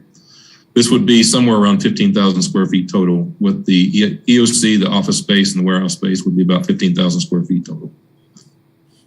This would be a multi-purpose facility. Again, this would not be intended for drive-through on a regular basis, but it could be. There would be bays that could be cleared out for very limited and mass distribution. It might just be county employees, sheriff, fire, EMS, other county employees that we would send there, but there would be a drive-through capability. The street down there is a 2-lane. It's mostly county. I mean, this is the space that we're looking at is down on Stillwell, although it's still under investigation and we're not sure that it's going to be viable. The training and meeting space, the EOC could be used for both training and meeting when it's not activated. There would be flex space in that warehouse for other public safety storage needs. Other departments have storage needs. We would try to accommodate that with the spaces available, whether it's short-term or longer term. And then it would also be an alternate location for continuity of government away from the 911 public safety building. And then, like I said, the site's still under investigation. This is what it would look like down on Stillwell. That is east of the public works building and west of the sheriff facility, just north of the EMS facility. Again, this site is still under investigation. We're looking at parking. We're looking at the viability of how it would work there on that piece of property. We had also looked up north where EMS Post 8 is. That piece of property has some open space on it, and it has a vacant building to the south that used to be the fire side of that before fire moved up north into Station 32. But there is the issue of it being an old landfill and still having methane vents there. But we haven't completely ruled it out. Otherwise, it becomes a matter of location. Cohabitating or co-locating the health facility on 9th Street and this facility, finding a piece of property somewhere that makes sense that would house a facility large enough would be something we would work through. I mean, it's obviously could be done, but it's just something we'd have to work through. So to end my presentation, what you just saw there, about 15,000 square feet warehouse and EOC office space for EM for emergency management has been estimated at about 3.8, and that's just basically at a $240 per square foot estimate that the architect offered. So that would be above the 1.4 for a warehouse only. That estimate does include site improvements and a generator for the facility, and another $25,000 for potential vacating a utility easement, but it does not include A&E and civil fees. And it's based on today's dollars. Inflation obviously would cause the price to go up in future years. So with that, if you got questions, otherwise I know that there's still work to do on this, and I know that I heard some of the questions you posed before. So that's my presentation. Thank you, Rusty. Again, this is kind of news to me. Yes, sir. I was not aware that we're thinking about moving EOC out of that building, and we needed a new facility for EOC. So this is all kind of news. Do any commissioners have questions? Mr. Chairman, let me just pipe up real quick. So this is as your comment just said, this is going to be a replacement for EOC. We're not going to leave EOC in their current location. So they would move over entirely. That would be the concept. The current emergency operations center, the tiered seating would, right now it's currently used quite a bit for training. ComCare uses it quite a bit. EMS comes up and uses it quite a bit. Emergency communications uses it for training some. So there's other departments that use it for training as a training facility with the tiered seating, the theater type format. So it's obviously would still be fairly frequently used resource for departments across the county and for emergency communications, who oftentimes they run 2 training classes. They may be running new hires up at the WSU facility. They may be training new hires up there at that facility, but they also need to be training dispatchers, new dispatchers, and they would use this space to train dispatchers as well. So the concept of this is, yes, we would move, knowing that emergency communications 911 is going to need to move into the first floor and take some of that office space in the future. This would be moving emergency management out of that space and into a different space where they have their EOC and their offices. That's what's being proposed. So I appreciate the answer. I guess if the tiered seating is the problem, I guess I would like to understand why that can't be reconfigured. But looking backwards, I am very confident that Sedgwick County was very proud of that building. We invested a huge amount of money to make that building, ready for the future. It was everything it needed to be at the time, and it hasn't worked out. So that's just a good example as to,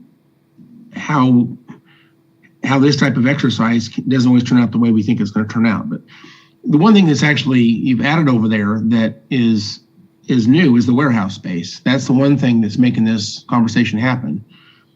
And in terms of warehouse space, if you separate that from the rest of EOC, I don't know if this project stands up on its own 2 feet or not. To me, warehouse space is very available. There's a lot of warehouse space available around town. In fact, I was just sitting here thinking right now, as we build a new election office, one of the things we've talked about is moving the election equipment out of their current warehouse space and moving it to their new building, which again vacates another space that we currently have no purpose for again. So we have to think about how we're going to use that space. So I'm not convinced we should. Go ahead. That particular space, I think, the sheriff two years ago had a CIP needing about 19,000 square feet for property and evidence and vehicle storage. And I'm not going to speak for the sheriff, but I think I recall that if elections moved out of there, he might consume some of that space for property and evidence. But again, I think he may be on here. He can speak for himself. But well, I guess there's a lot of public safety needs for storage. And I'm not saying this is the key solution, but I'm just saying there is definitely need for storage for public safety. I'll just say right now, I'm kind of cold on this project presentation. I think that we ought to find the problems at the current EOC and then find appropriate warehouse space.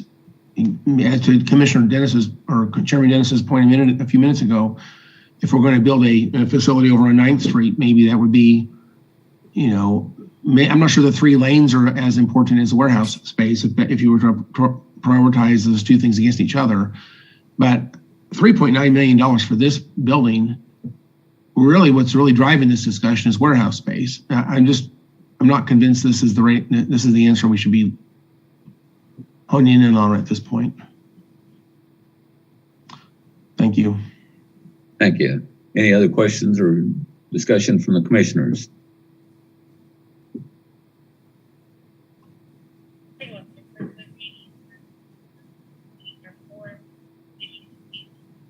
I'm not hearing anything else from any commissioners. All right, okay, Chairman. Chairman, we'll go ahead. We have one more presentation, and I'll just preface it by saying that we've had a lot of discussion about sirens, speaking on the theme of emergency management, a lot of discussion about sirens and outdoor warning devices. We've had discussion about whether that, the siren should go the way of the dodo, that we have other mechanisms now to alert people to emergency. But there's still a will to maintain an outside siren component to which is in our scheme of keeping the public prepared. And this is another, I feel like a broken record saying this commission did not lay this groundwork. This is previous commissions years ago, and Jonathan Marr from Emergency Management, who is our siren wizard, is going to be presenting this. But it's decisions that were made more than a decade ago are coming back to roost a bit. So we have to address this, and the commission will have to make decisions on moving forward with maintaining and updating this existing siren system that we utilize in Sedgwick County. So I want Jonathan to go through his presentation very quickly, and then we will have some discussion on that as well.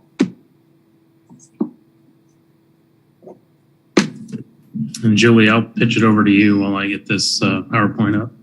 Sorry, Julie, I guess I assumed it was Jonathan. My bad, Jonathan. Nope, he is. He's going to take over this. I was just going to kind of give the introduction that you gave. So that's okay. You stole my thunder a little bit. That's all right.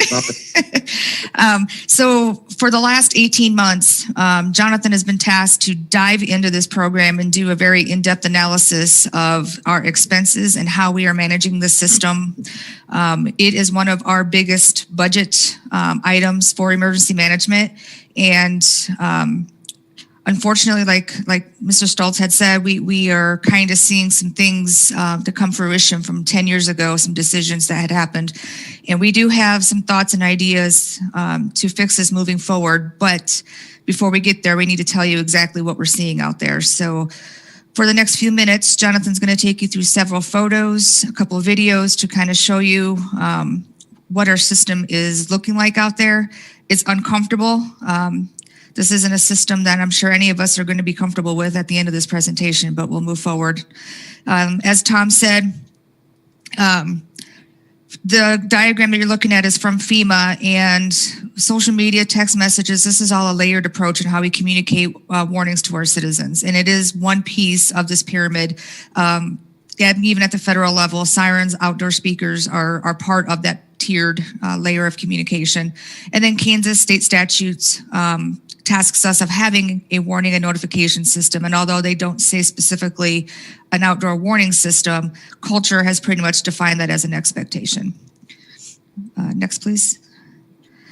So this started in 2012.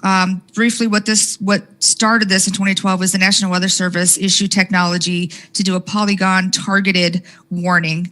So we didn't have to activate all of the sirens in the entire county. We could do it more focused on where the actual threat is. And that red polygon is just an example. Because of that, we had to figure out software solutions and how to get sirens to connect with that National Weather Service technology. So that is how this all began back in 2012, and we're at the 10-year mark now.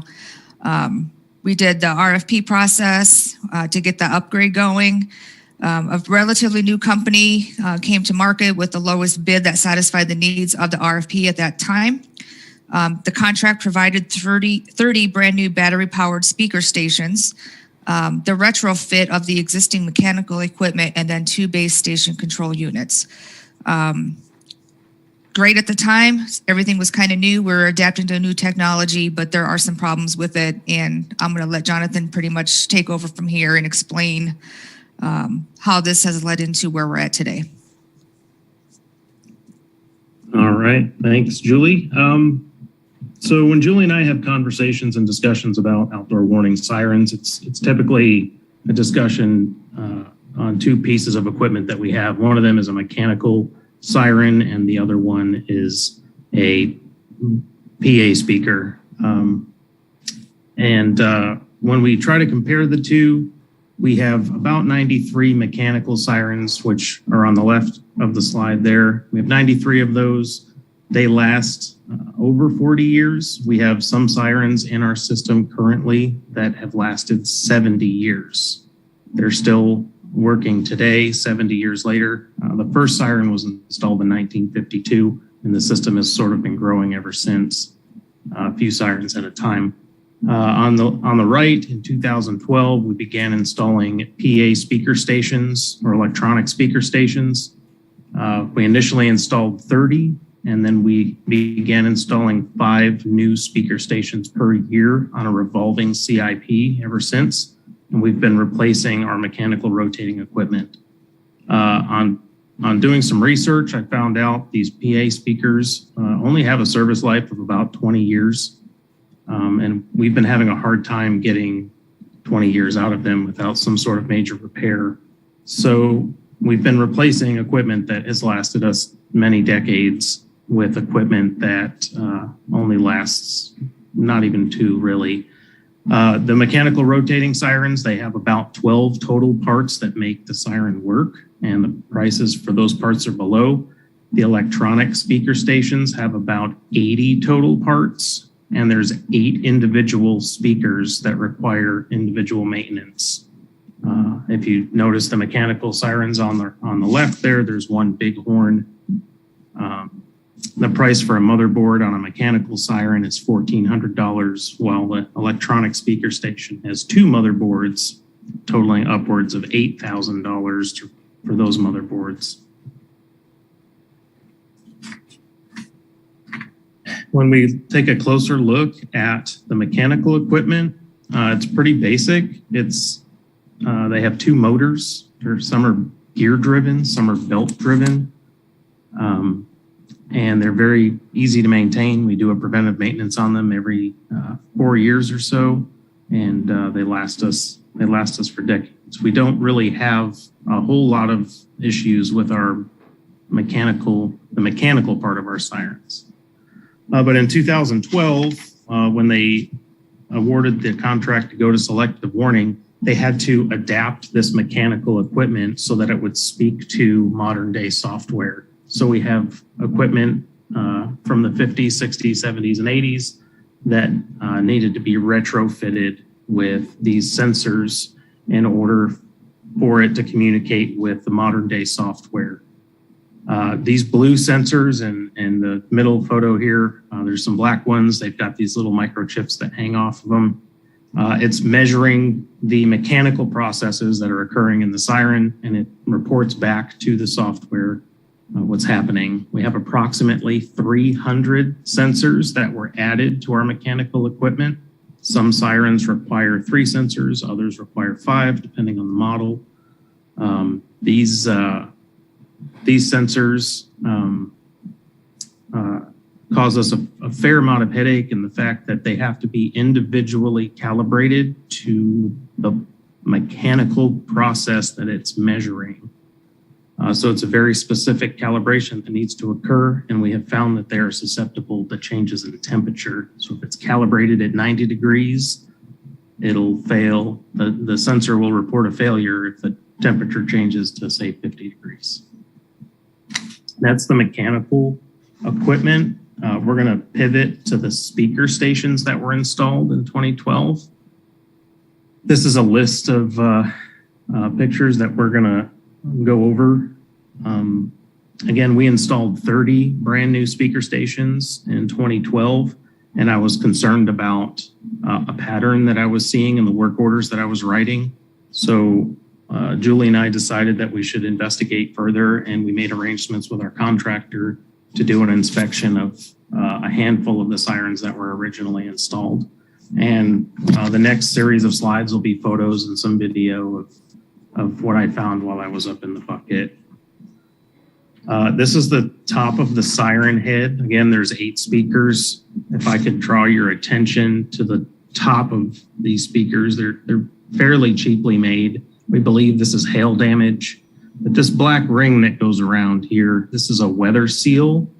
And what we're finding is the damage that's happening to the top of this is compromising the weather seal, and it's allowing the elements to get inside. The manufacturer has stated that these speakers are supposed to be watertight, but we've not experienced that. If we move into the horn, I've found bird nests in quite a few of these horns.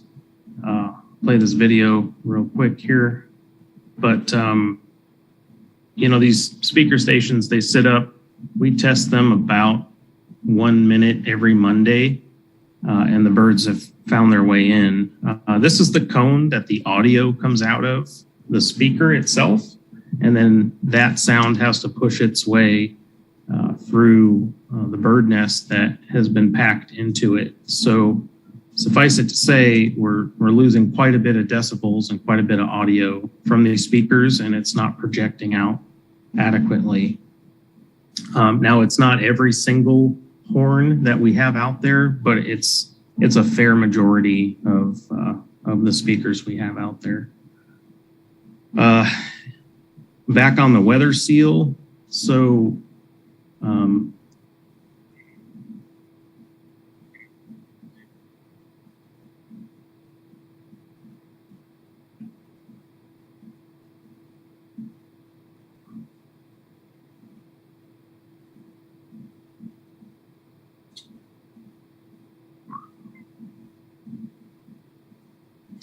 So, I mean, it's obvious to say that water and electronics don't really mix very well. I want to draw your attention to these wires right here that come out of the bottom of the speakers. We're going to go over those wires later and where they lead to and how they're causing issues. When we open up the back of these speakers, and it's not every single speaker, but if I had to give a fair number, it would be about 50% of the speakers I saw had rust and corrosion on the inside of it. The water that ends up in there doesn't really have anywhere to go, so it just stands inside that speaker, sort of festering a little bit. And of course, if water wants to follow the path of gravity, it ends up in the control box. And this is what the control box at the bottom of the speaker station looks like. You'll see the two motherboards back there, the batteries that power it. There's a radio in there we use for communication. There's a breaker, electrical breaker, and all of the wires that are connected to the speaker heads run down conduit and into the cabinet, and each wire is connected to the motherboards here. Hey, Jonathan, real quick. We Yes. have a question in the chat from Commissioner Cruz. Okay. And I see Julie just put a response, but she had asked if we could put screens over those speakers for the bird nest. That's a fantastic question. So as we were identifying all of these issues, we reached out to the manufacturer, and equipment like it, other equipment like it on the market is already provided with these protective screens to keep the wildlife out. This particular one, they're just kind of run-of-the-mill PA speakers. When we reached out to the manufacturer, they told us that we could purchase chicken wire at Lowe's and install them on each horn.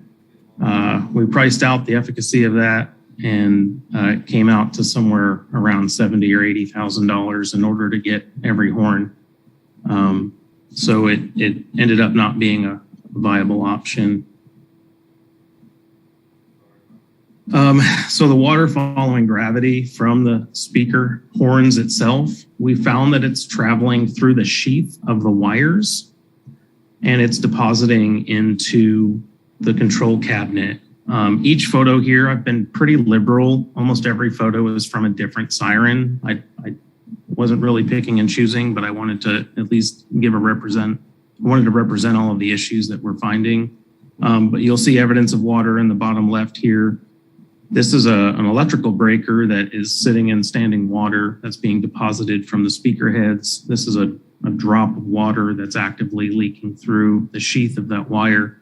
What that means is that these smaller wires that run through the sheath are constantly sitting in moisture and just slowly breaking down, corroding. We end up with corrosion like this green here. This is where it connects into the motherboard, and we're already starting to see on this particular one evidence of corrosion where it connects to the motherboard. As if we've tried to combat this by, my slide does not want to move. We've tried to combat this by removing the water. So we've written a lot of work orders just to try to drain water from the sirens. This is a weep hole that's drilled into the conduit to relieve some of the water that's in the conduit. It doesn't relieve the water that's inside the sheath of the wires, but it's an effort for us to at least try to mitigate this. We've also drilled holes in the bottom of the speakers, the PA speakers themselves, in order to try to get ahead of that. So anytime the contractor is up there doing maintenance, we have them drill holes in the bottom of the speakers just to let the water out. I see a question in the chat. How many of those cabinets are water damaged? That is a number I don't currently have. I can get that. It's a fair number. I mean, you could likely pick a siren off the map, and I could show you an issue that would probably need to be remedied, whether it's water or some of the other issues that we're about to get into. But more often than not, it's the original sirens that were installed 10 years ago where we're finding a lot of this.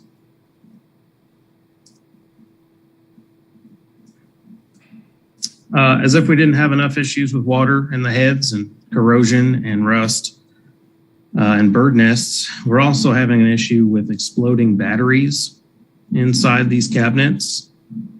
This particular part right here is the battery charger. All of the electricity comes in from a meter, and then it filters through this charger and it charges these batteries. These batteries are the same ones that we have inside of our ambulances. I reached out to Fleet and they don't explode in the ambulances. All of our contractors have stated that the battery chargers are overcharging the batteries, which is causing them to boil off and explode. Water is problematic for electronics, but battery acid is also very problematic, and it causes significant amounts of not just mess, but the corrosion sort of never stops even after we try to mitigate it. The bottom of these boxes will ultimately start rusting out and disintegrating. It's another photo. Anytime this happens, our contractor has to spend a lot of time out there cleaning and trying to, a lot of baking soda and scraping all this out. Another issue we have is during the installation, the contractor utilized zip ties to affix coax and other cables to the conduit, to the outside of the pole. Normally, we would use staples where we would just run the cable through conduit. These zip ties have been drying out and breaking, and we've had a lot of work orders that I've had to write just to reaffix the coax to the pole properly. As if those challenges weren't enough, we have our system is aging. Some of the sirens have been up for 40, 50 years or more, and the poles that they're on are starting to break down. We're currently seeking a company to test the poles to see how many truly need to be replaced, but we're estimating somewhere over the 35 range. It's hard to envision replacing a pole and putting the same old equipment back on it. But those are sort of decisions that we wrestle with. This is a snippet from the software that controls all of the sirens. We have two-way communication with the sirens. When we test it on Mondays at noon, it reports back to us whether or not it worked or it didn't work. Green is typically good, and red and anything other than red is something that needs to be investigated. The reds are reported failures, and that usually means one of us has to drive out there and figure out what might be wrong with this and write a work order for that. What we are finding is a lot of these reds turn out to be sensor issues where the sensor is reporting a failure where there may not be one. We can't always guarantee that the siren activated when we get a failure. But what we're finding is when the technician goes out there, they don't find a problem with the siren and they end up finding a problem with the sensor falsely reporting a failure. I think more alarmingly, we've had some sirens that have reported a green successful test where no activation occurred at all. And that's probably been the most concerning one is some of these greens we believe did not activate, while some of the reds we believe may have activated, but we don't have any real confidence in the data that we get back on our Monday tests. We spend an enormous amount of labor time on Mondays sending out our staff to observe tests just to see if the sirens are in fact activating or not. Based on the pattern of work orders that I was writing, we asked Anissa if she would come in and help us analyze the previous 6 years of our work orders to see where all of our money's going. And as I suspected, We've spent a lot of money chasing sensor issues. And again, these are the sensors that were added to the mechanical equipment so that it would talk to their software. And what ultimately happened with these sensors was their competitor tried to adapt their competitors' equipment so that it would speak to their software. So what we ended up with is a custom-made system. These two wedges here are not expenses that are experienced by other jurisdictions. These are expenses that are unique to Sedgwick County. This is solely based on the work that was done in 2012. Under faulty install and equipment, these are things like weep holes and corrosion, rust, batteries and mechanical repairs and all of these other wedges here that are not red. These are expenses that we would typically expect in a normally functioning system. John, can I interject for a second? Yes, ma'am. I just want to highlight the reason we have this data is we took a different approach to how we were looking at our work orders. Instead of tracking what we were submitting, we were tracking the outcomes, what work was actually done on the sirens. And that's how these numbers have come to fruition, is looking at what work, if any, was truly done to these. So what we put the work order in may not have been what the outcome actually was. So that was why it was a very time-consuming process. And I want to give extreme kudos to Anissa for the time for helping us with this, and Chris Duncan for helping us compile this data, and of course, Jonathan for taking that time to re-strategize how we looked at our work order system.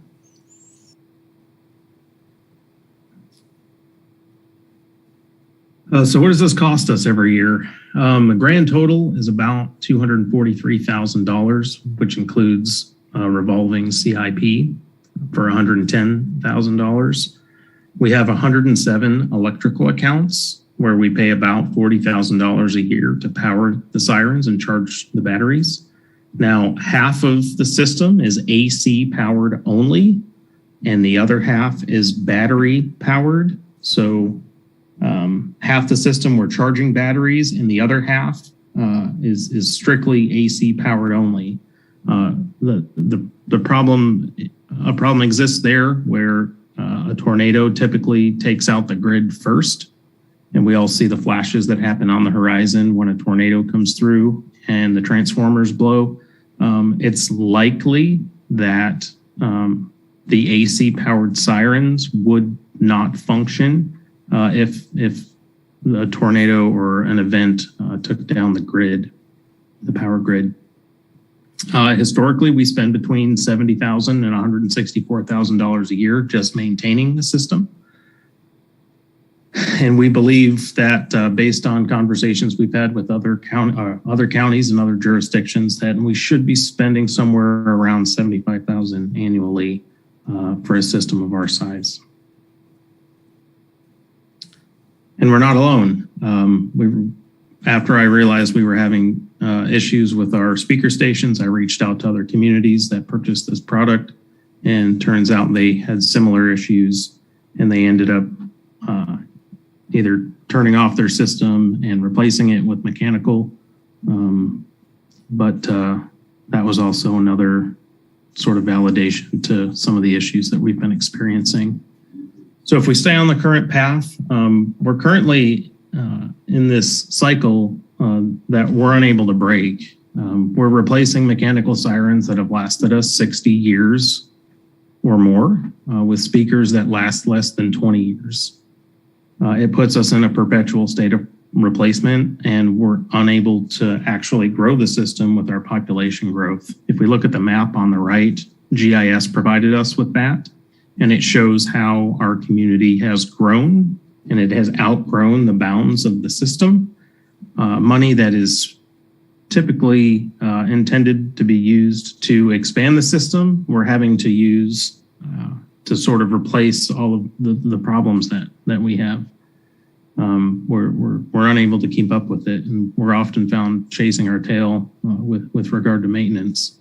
The path forward, we need to pivot away from these speakers, which we've already done this past year, and we need to go back to mechanical equipment. It's reliable, it's battle tested, we know it works, and we know it lasts. It requires very little maintenance to keep going.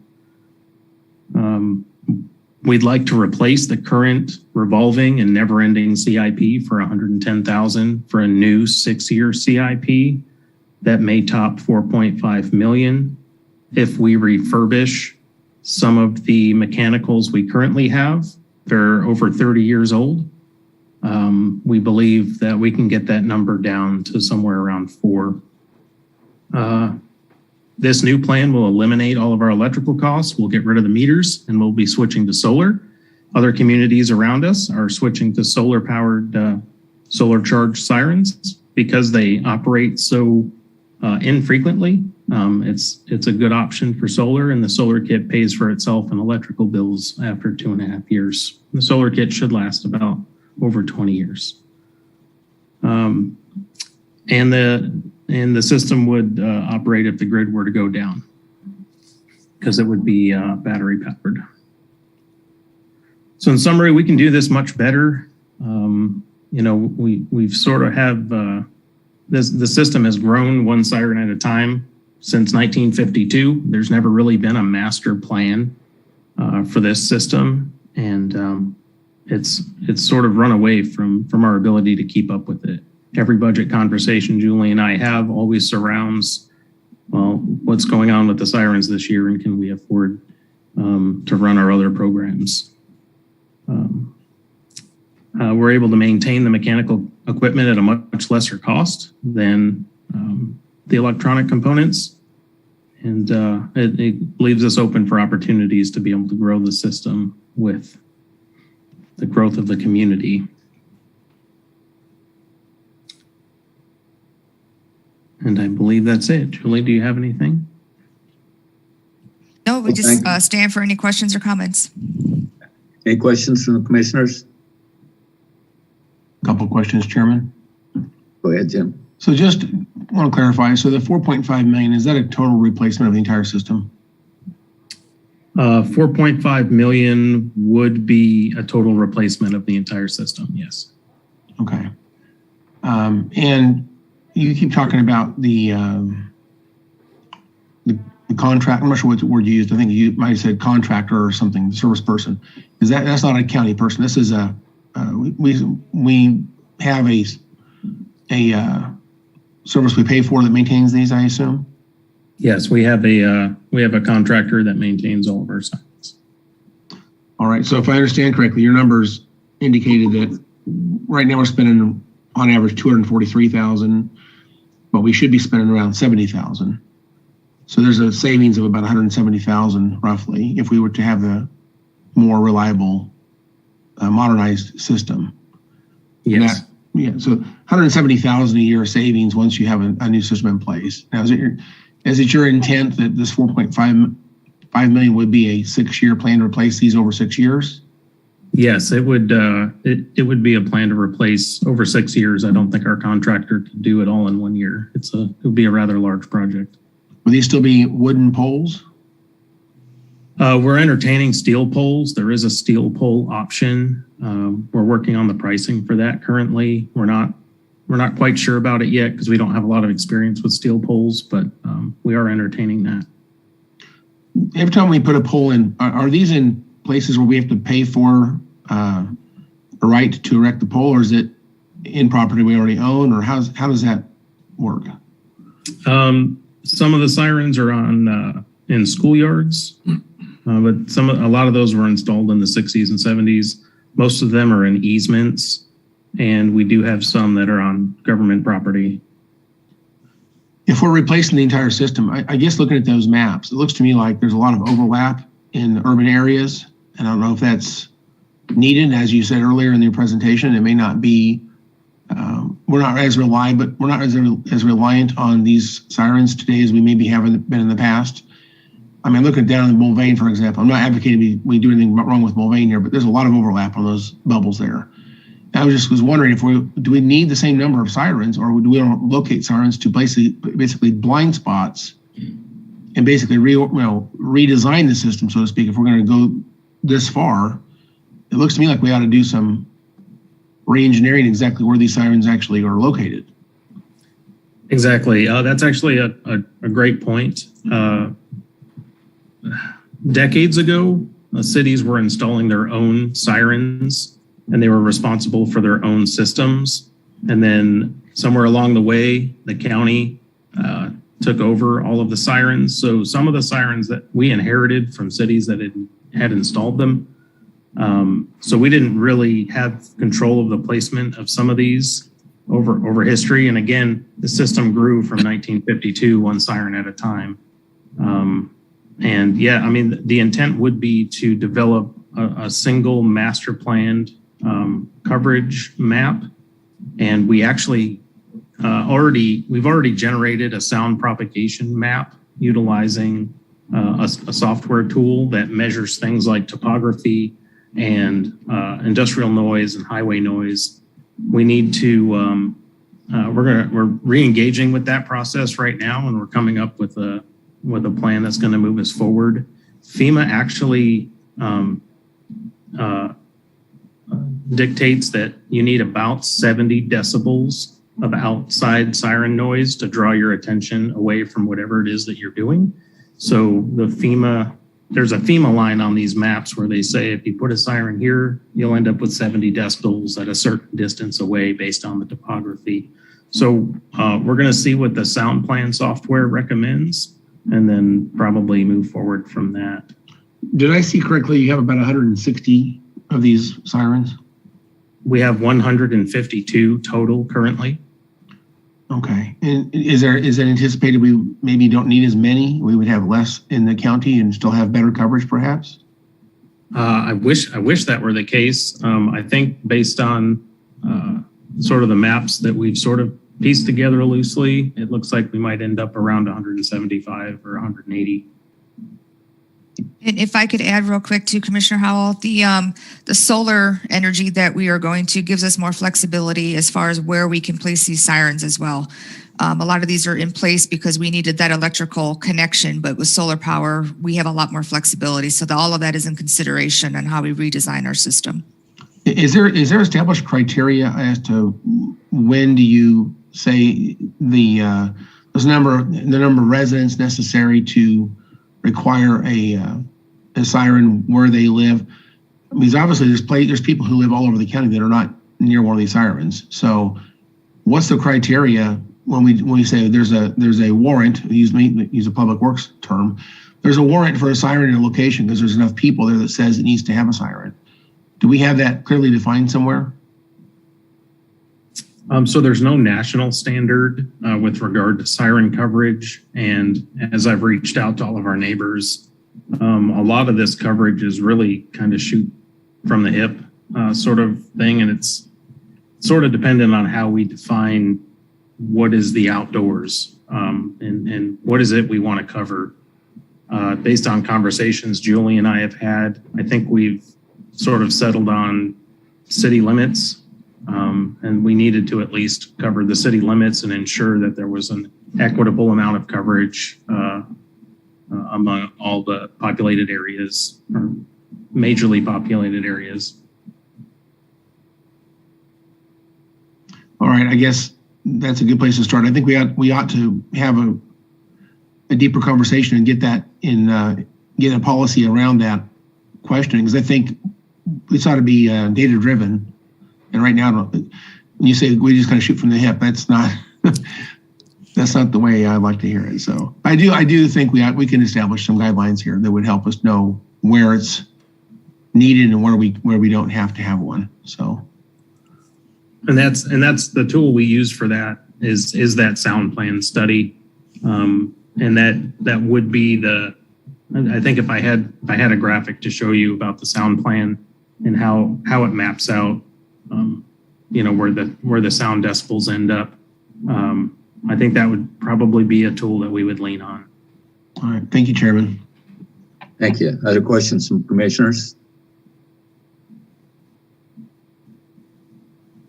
I have a couple questions.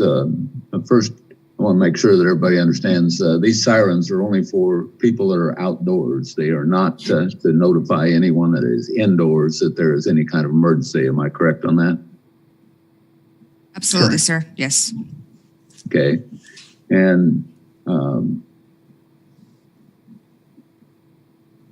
Is this required by statute that we have an outdoor warning system, or where does the requirement for us to do this come from?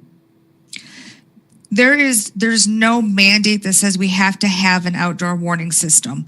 It's part of the layered approach that FEMA pushes out. If we can go back to that slide, Jonathan, to the beginning. Kansas state statute just says that we have the duty to warn. It does not say how we go about doing that. But culturally, even talking with our other jurisdictions within Kansas and in the Midwest, it's always been understood and pretty much expected from the public that we would have an outdoor warning system to warn those who may not be around technology and engage in some more outdoor activity. But it's certainly on the lower end of the tier. It's not used often. We do certainly push out those messages to find other ways to receive emergency notifications, especially with the NOAA weather radios. And do all 105 counties have sirens? I do believe they all do, but the coverage may not be as in depth as what we have here. Okay. And I appreciate that you're doing a sound study. That was one of the questions I had. My district is mostly rural. And so I'm interested in the distance that these sirens are effective, because if you look at the one map that you had up that shows where your sirens are, Commissioner Lopez, my district, are kind of sparse on where the sirens are located. And as a matter of fact, because they're sparse and most of that is rural area, I would say that a lot of people are outdoors because they're farming the land. And so the area that probably is most vulnerable is the rural areas, and that's where we've had the least coverage of that. Let's see what other questions I had. So with this map that you've got up, can you tell me the percentage of the citizens in Sedgwick County that are close enough that they could hear a siren? Because you've got huge areas that can, I guarantee that they won't be able to hear a siren. We do have areas where, actually this graphic is a coverage map. So the clouded area would be areas where residents would not be able to hear a siren. And you can kind of see how inside these circles, the map is a little clearer. Those would be our coverage circles. Again, as this system sort of grew one siren at a time, we've ended up with gaps even inside some of these coverage areas. One siren is thought to cover about a mile, and at that mile line, you should be able to hear 70 decibels. It depends on the make and model of the siren. Each color on this map represents a different make and model of siren. And we have very many. I think that's what complicates things the most, is that we don't have one type of siren. We have so many different models that we're trying to make talk to one software. As far as percentage goes, of the heavily populated areas are covered fairly well. I would say the rural areas probably need some attention. But again, it sort of depends on how we define outdoors and what our expectation is. I think if we were to try to cover the entire county in sirens, it would probably be 250 or 300 sirens to cover everything within our borders. And I'm not quite sure that's advisable. Is this the most effective way of notifying our population? Because everybody is carrying a cell phone today. We've got weather radios that signal us when we're indoors.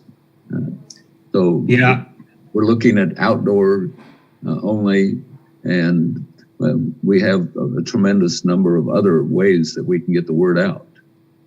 Right. And when we look at mass public warning, we always try to use a layered approach to that. We have our iPause system, and then we have our siren system, and iPause covers the WIA cell phone alerts and the EAS radio and television roller alerts.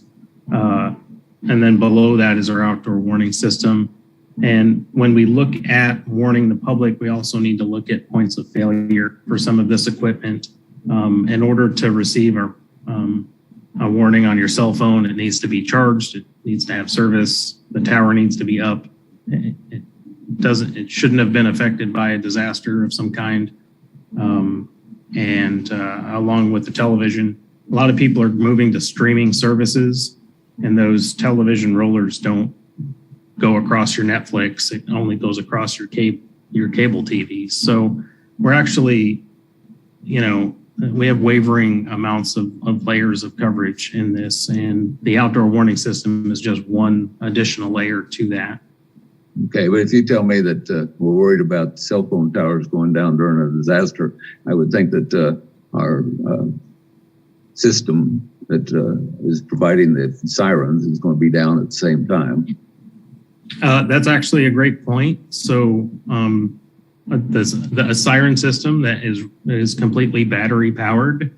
We have VHF communication, radio communication between the towers. It's actually the only method of warning that the county has 100% control over. Our iPause relies on a third-party software, and if that software or our internet goes down, we'll struggle to get an iPause message out. We might have to reach out to our neighbors or our partners at the National Weather Service. But with regard to the siren system, we control that whole system cradle to grave, and it is battery. It would be battery powered. Okay. Well, thank you. I guess we need emergency management to say, is this the best method that we have in order to notify the population since it's only outdoors? I guarantee you that in my house, I'm a half a mile from my nearest siren. If I'm in my house, I don't hear it at all. I have to be outdoors before I'll ever hear it. So is this the most effective way to get the word out to the public? It meets the needs of our redundancy that we need to have in place. The most effective, we always go with the NOAA weather radios. But all of this together is like a puzzle piece. To make it work, to get the communication out to the most amount of our citizens, we need to have layered approach and redundancy within our system. And I will share, Jonathan and we have had many conversations, even with some of our local jurisdictions too, about completely removing the system. It's not needed anymore. We've gone down that path several times. And there's no acceptance of that at this time. Everyone still wants these sirens. We still have people out playing soccer or going for walks, and people are outdoors that may not have their cell phones or no weather radios with them. Okay. Other questions from commissioners? I don't see anything right now. Thank you. Appreciate the briefing, Julie. Thank you. Chairman, what do you got? We are at time, but it would be, I think, what we'd like to do, if you would like to lead it, just do around the horn very quickly with commissioners based on what we heard from Jeremy. And I'll cheat ahead a little bit. The afternoon session that we have canceled for this afternoon, because I really feel like we need to be in person to have that discussion, will be recalendared as soon as Carol and Lisa can find calendar time on you all's calendars. Was going to focus on employees and compensation benefits. So that discussion is yet to come, but just a quick around the horn from commissioners based on what they've heard today, or things that we've missed, or things that they would like profiled or emphasized in the future. Maybe it's just time to hear from commission. Commissioners, do you have anything? I know a number of us spoke during the different discussions and provided some information. Is there anything additional to that any commissioners have? Jim, do you have anything? Thank you, Chairman. I missed most of Jeremy Hill's presentation because I was testifying on a bill in Topeka. I apologize for missing that. I will go through that PowerPoint, and I will look forward to hearing the recorded meeting to hear his comments. So I will do that. You guys got lucky because I didn't actually ask any questions about his presentation. I know I would have, but anyway, I will do that. In terms of the other stuff, I'm concerned that we are taking opportunity to spend ARPA money because we can. It's we understand if we don't spend it, it'll get spent some other way. It'll end up being used elsewhere. But I'm concerned that becomes the motivation specifically for us to do things here. And I guess my thinking is if we're not willing to use our own money for it, then maybe that's not something we should do. I know ARPA money is a little bit less concerning because it's money that's going to get spent regardless, and it's not coming out of property tax dollars. I understand that, but I'm not convinced right now that building the two buildings we looked at the plans on. Right now I don't feel a lot of agreement for those two ideas at this time. So I am a little bit more interested in tornado sirens. I think that Julie Stimson mentioned it in her first comment. I think she's the one that said this, but there is an expectation by the community. When you talk about public safety, they expect a 911. They expect, a sheriff's department. They actually do expect a tornado or, outdoor warning system to be part of a community. And I think for us not to do that would be something that would be unacceptable to the community that we serve. And having said that, I think this is a core function of government. And I think we have to have a plan that takes care of this infrastructure. And it looks like it's been put Band-Aids on it in the past. The little things we've done in the past have actually created these problems. The charging circuits aren't correct. The adapters are not correct. The cabinets leak, and on it goes. I don't know if we just weren't aware that this was going on or whatever, but I think that the deferred maintenance has made this much worse. We should have taken time to seal those cabinets up and to put screens over those horns a long time ago. But here we are. So I think that he's made a compelling case, and I think we have an opportunity to improve the system tremendously if we go ahead and do a 6-year plan. So I'm, out of all the things I've heard since Jeremy Hill stopped talking, I have more interest in tornado sirens, CIP, and maybe a little bit less interest in the other two ideas. Thank you, Chairman. Thank you. Commissioner Cruz, Lacey, you got anything? Yeah, thank you for the opportunity. I think I asked the majority of my questions during the process today. I appreciate staff putting all of this stuff together. I know this is a lot of work. I will just mention a couple of things.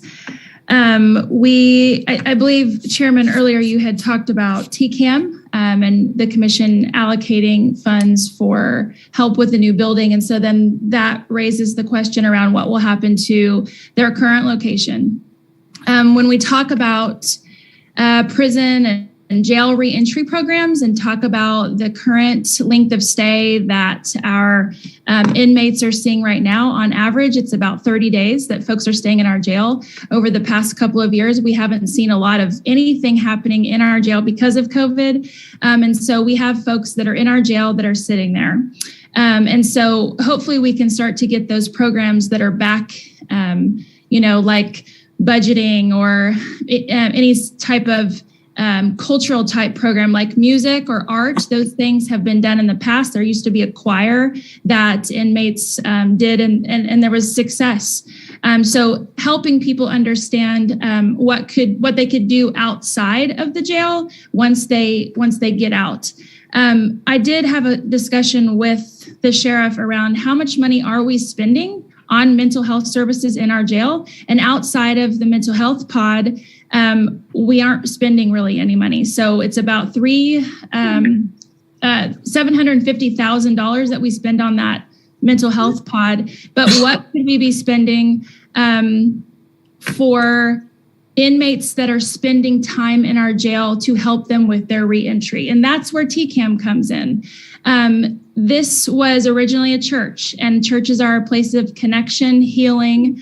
And so could we look at reentry programs for the jail that could, outside social service providers could come in and do reentry programs in a place that was originally designed as a place of healing? So I'd like to throw that idea out there because, we have an opportunity to reimagine and think about things in a different way for folks who are currently spending time in our jail and helping them when they get out on the streets, or helping them when they get out so that they don't just go right back into the things that got them there in the first place. So that's just one thing that I would like to explore rather than, demolishing a building. So I hope that we can have an opportunity to discuss that. But that's all I have. Thank you so much for your time today. I know this was a lot of work. Thank you. Sarah, do you have anything? Commissioner Lopez? The only thing I really had was just going back to the health department CIP and then the new emergency management building, is seeing how we could potentially combine some of that together.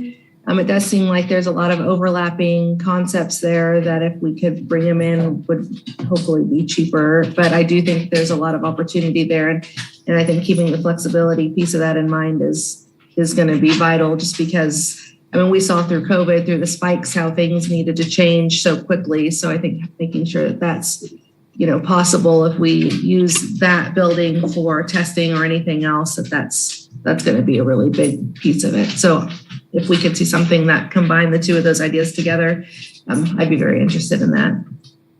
And then just thank you for all the work you guys do. Appreciate it. Thank you. Pete, do you have anything? Yeah, thank you, Mr. Chairman. Hey, so this question maybe for Tom. So this CIP presentation of these areas, is this the extent of the CIP request for the budget year? I'm going to let Lindsay weigh in too. Commissioner Meitzner, we have a CIP budget that is out there with a list of projects. I think that of the four things we talked about today, of course, admin building is a continuing discussion, but of the remaining three, two of them deal specifically with the pandemic and potential ARPA spendings if the commission deems it that way. The 911, or I'm sorry, the siren project, that just came on our radar within the last month or two due to the work of Julie and Jonathan really digging in and uncovering some of that problem. So that's the reason it was presented today. Lindsay, do you want to just kind of talk through what the CIP list looks like, or generally any comment to that? Sure. So thank you. So this, we wanted to bring these to you today specifically as a part of the retreat, just to start the process of talking to you about those, because at least as it pertains to ARPA, I think Tom alluded to this earlier, we need to show the connection to the current pandemic. And so the longer we wait on those things, the less likely ARPA is to be an eligible funding source. And so we'll be asking folks to submit those as a part of the March 4th due date for the needs assessments. So that's why we didn't wait until the normal briefing that we do with you in May, where we talk through the whole program. So we actually will have our first CIP committee meeting, I think, next Friday. We do expect quite a few more requests, probably a lot of continuation of what you saw in last year's CIP, plus maybe some new ones. But just because of the timing issue, we wanted to get a few of these in front of you. And then the sirens, that was not something that was on the radar. We have not built it into the forecast because we wanted to get some policy direction from the commission. And so that's why we started having that conversation today. Typically, we won't have this kind of discussion for CIP at a budget retreat, but thought it was important to get these ideas to you sooner rather than later. Does that answer your question? Yeah, absolutely. Okay. So thank you. So I understand the priority of what we did today better, and then that helps. And as much as I think a few of us, especially Commissioner Howell and I, just the amount of money coming out of Washington and spread everywhere is kind of overwhelming. But the intent, and we can't just send it back, and the intent is to spend it wisely in the community. And so as much as I want to keep looking at, I like what Commissioner Lopez said about looking at maybe combining, if the land allows it, combining those facilities. That's one that I would like to entertain further. And I think the siren presentation was just an eye opener for me I mean, good job, Julie, on the pictures and all that stuff, bird nest, whatever. But it was eye-opening to me that we as a commission today, as we make these decisions, not to be critical of past, 20 years ago decisions, whatever, but we need to make it the best we can, thinking of all the things to avoid. All those wires and all that bird nest, just kind of said, wow, I'm sure we tried to make the best decision kind of budget-wise back in those days, but going forward, not only on that, but other things, because I was happy about the IT discussion. I think Mr. Elpers and others are doing a nice job focusing on the security. I am concerned that as more I know about the transformation of Nova Coast into our community and seeing what they do in the banking industry and security industry all over the world, I'm like, wow, the vulnerabilities of, I don't know how many times Mike says we get attacked daily on, he told us at one time, 1,000 hits a day, whatever. I'm really happy that he and his group are focusing internally, but also I think using some of the tools either at McConnell or other areas to cybersecurity is huge. So that is my observations. And one last question, maybe for you, Lindsay, would be, I think when at the city, various years, we would transfer $500,000 from CIP to general budget expenses, and then we transfer the next year part of it back or all of it back. Has that ever been part of the county if we are short on general operating budgets? Do we ever consider slowing down a CIP and transferring part of that expense, meaning part of that mill levy over to operations? Is that it? I'm not saying we do it. I'm just asking if it's ever been done. So we haven't really ever transitioned a mill levy from a tax fund to a CIP, because typically we just cash fund those projects and we fund it from those funds originally. We have in the past essentially swept those CIP funds, whatever residual balances are left, and we have put those back into the source fund from which they came. Our latest policy, though, keeps that money within the CIP and puts it in a reserve so that it becomes a bank. Now, that is a policy that the commission has approved, so the commission can waive or change that policy at any time. That is typically only one-time money. So we don't love to use one-time money for operations, but it could certainly be an option to consider. Yes. Right. Okay. All right. And I would agree. It'd have to be a charter or a vote, and those can get kind of complicated. I just was kind of wondering as we get in further into the budget process. So those are my observations. Thank you, everybody, for the presentations, and I will defer. Thank you, Mr. Chair, and for letting me say a few comments. Thank you. I appreciate it. And to sum up the discussion today, first I want to thank everyone that put this presentations together, especially folks up in our finance department for all the hard work, because you got a lot of things that are going to go on between now and August the 24th. And so we appreciate that very much. A couple of comments. I think we've got a once in a lifetime opportunity right now in order to be able to use some funding that's not normally available to us. And we need to make sure that we do that very wisely. I do agree with Commissioner Howell in one aspect is that we don't want to build something that now suddenly has a huge expense to us in our general fund in future years. So we got to make sure that if we do something, we've got the staff in place that in order to be able to staff it, and we've got to be able to operate it and maintain it in future years. But with that said, I still think that it's a once in a lifetime opportunity that we've got, and we don't want to lose that once in a lifetime opportunity as we move forward. Several of us have spoken about flexibility. I'm not sure that these individual buildings are the right solution. I think that we have no idea what the future crisis is going to be. And I know our EOC is always looking at this, trying to figure out, they've got all kinds of plans and so forth moving forward. But the next crisis very likely will not be a pandemic. So what kind of facilities do we need to be able to use in order to be able to react to any of these different crises that we have coming up in the future? Final thought on IT. I'm still very worried about the thought of folks going remote because we saw recently our election commissioner was basically fired because she accessed a database remotely. And I would think if someone is trying to crack into our system, they would go after our remote workers and find how that they're getting into the system so that they could. So truly, I think IT remote's a bad idea.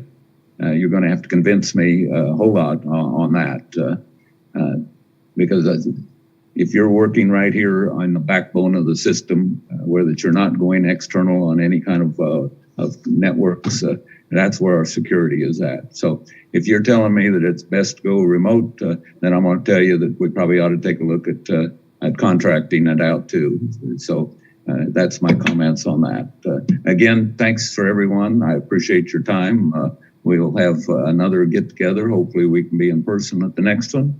Mr. Manager, do you have any final comments? I do not. Chairman, thank you, Commission, for today, and we will get our second half of this day rescheduled as soon as calendars allow. Sounds great. Any of the staff have anything before we close down? I don't see any. Go to lunch. Thank you all. Bye-bye. Thank you.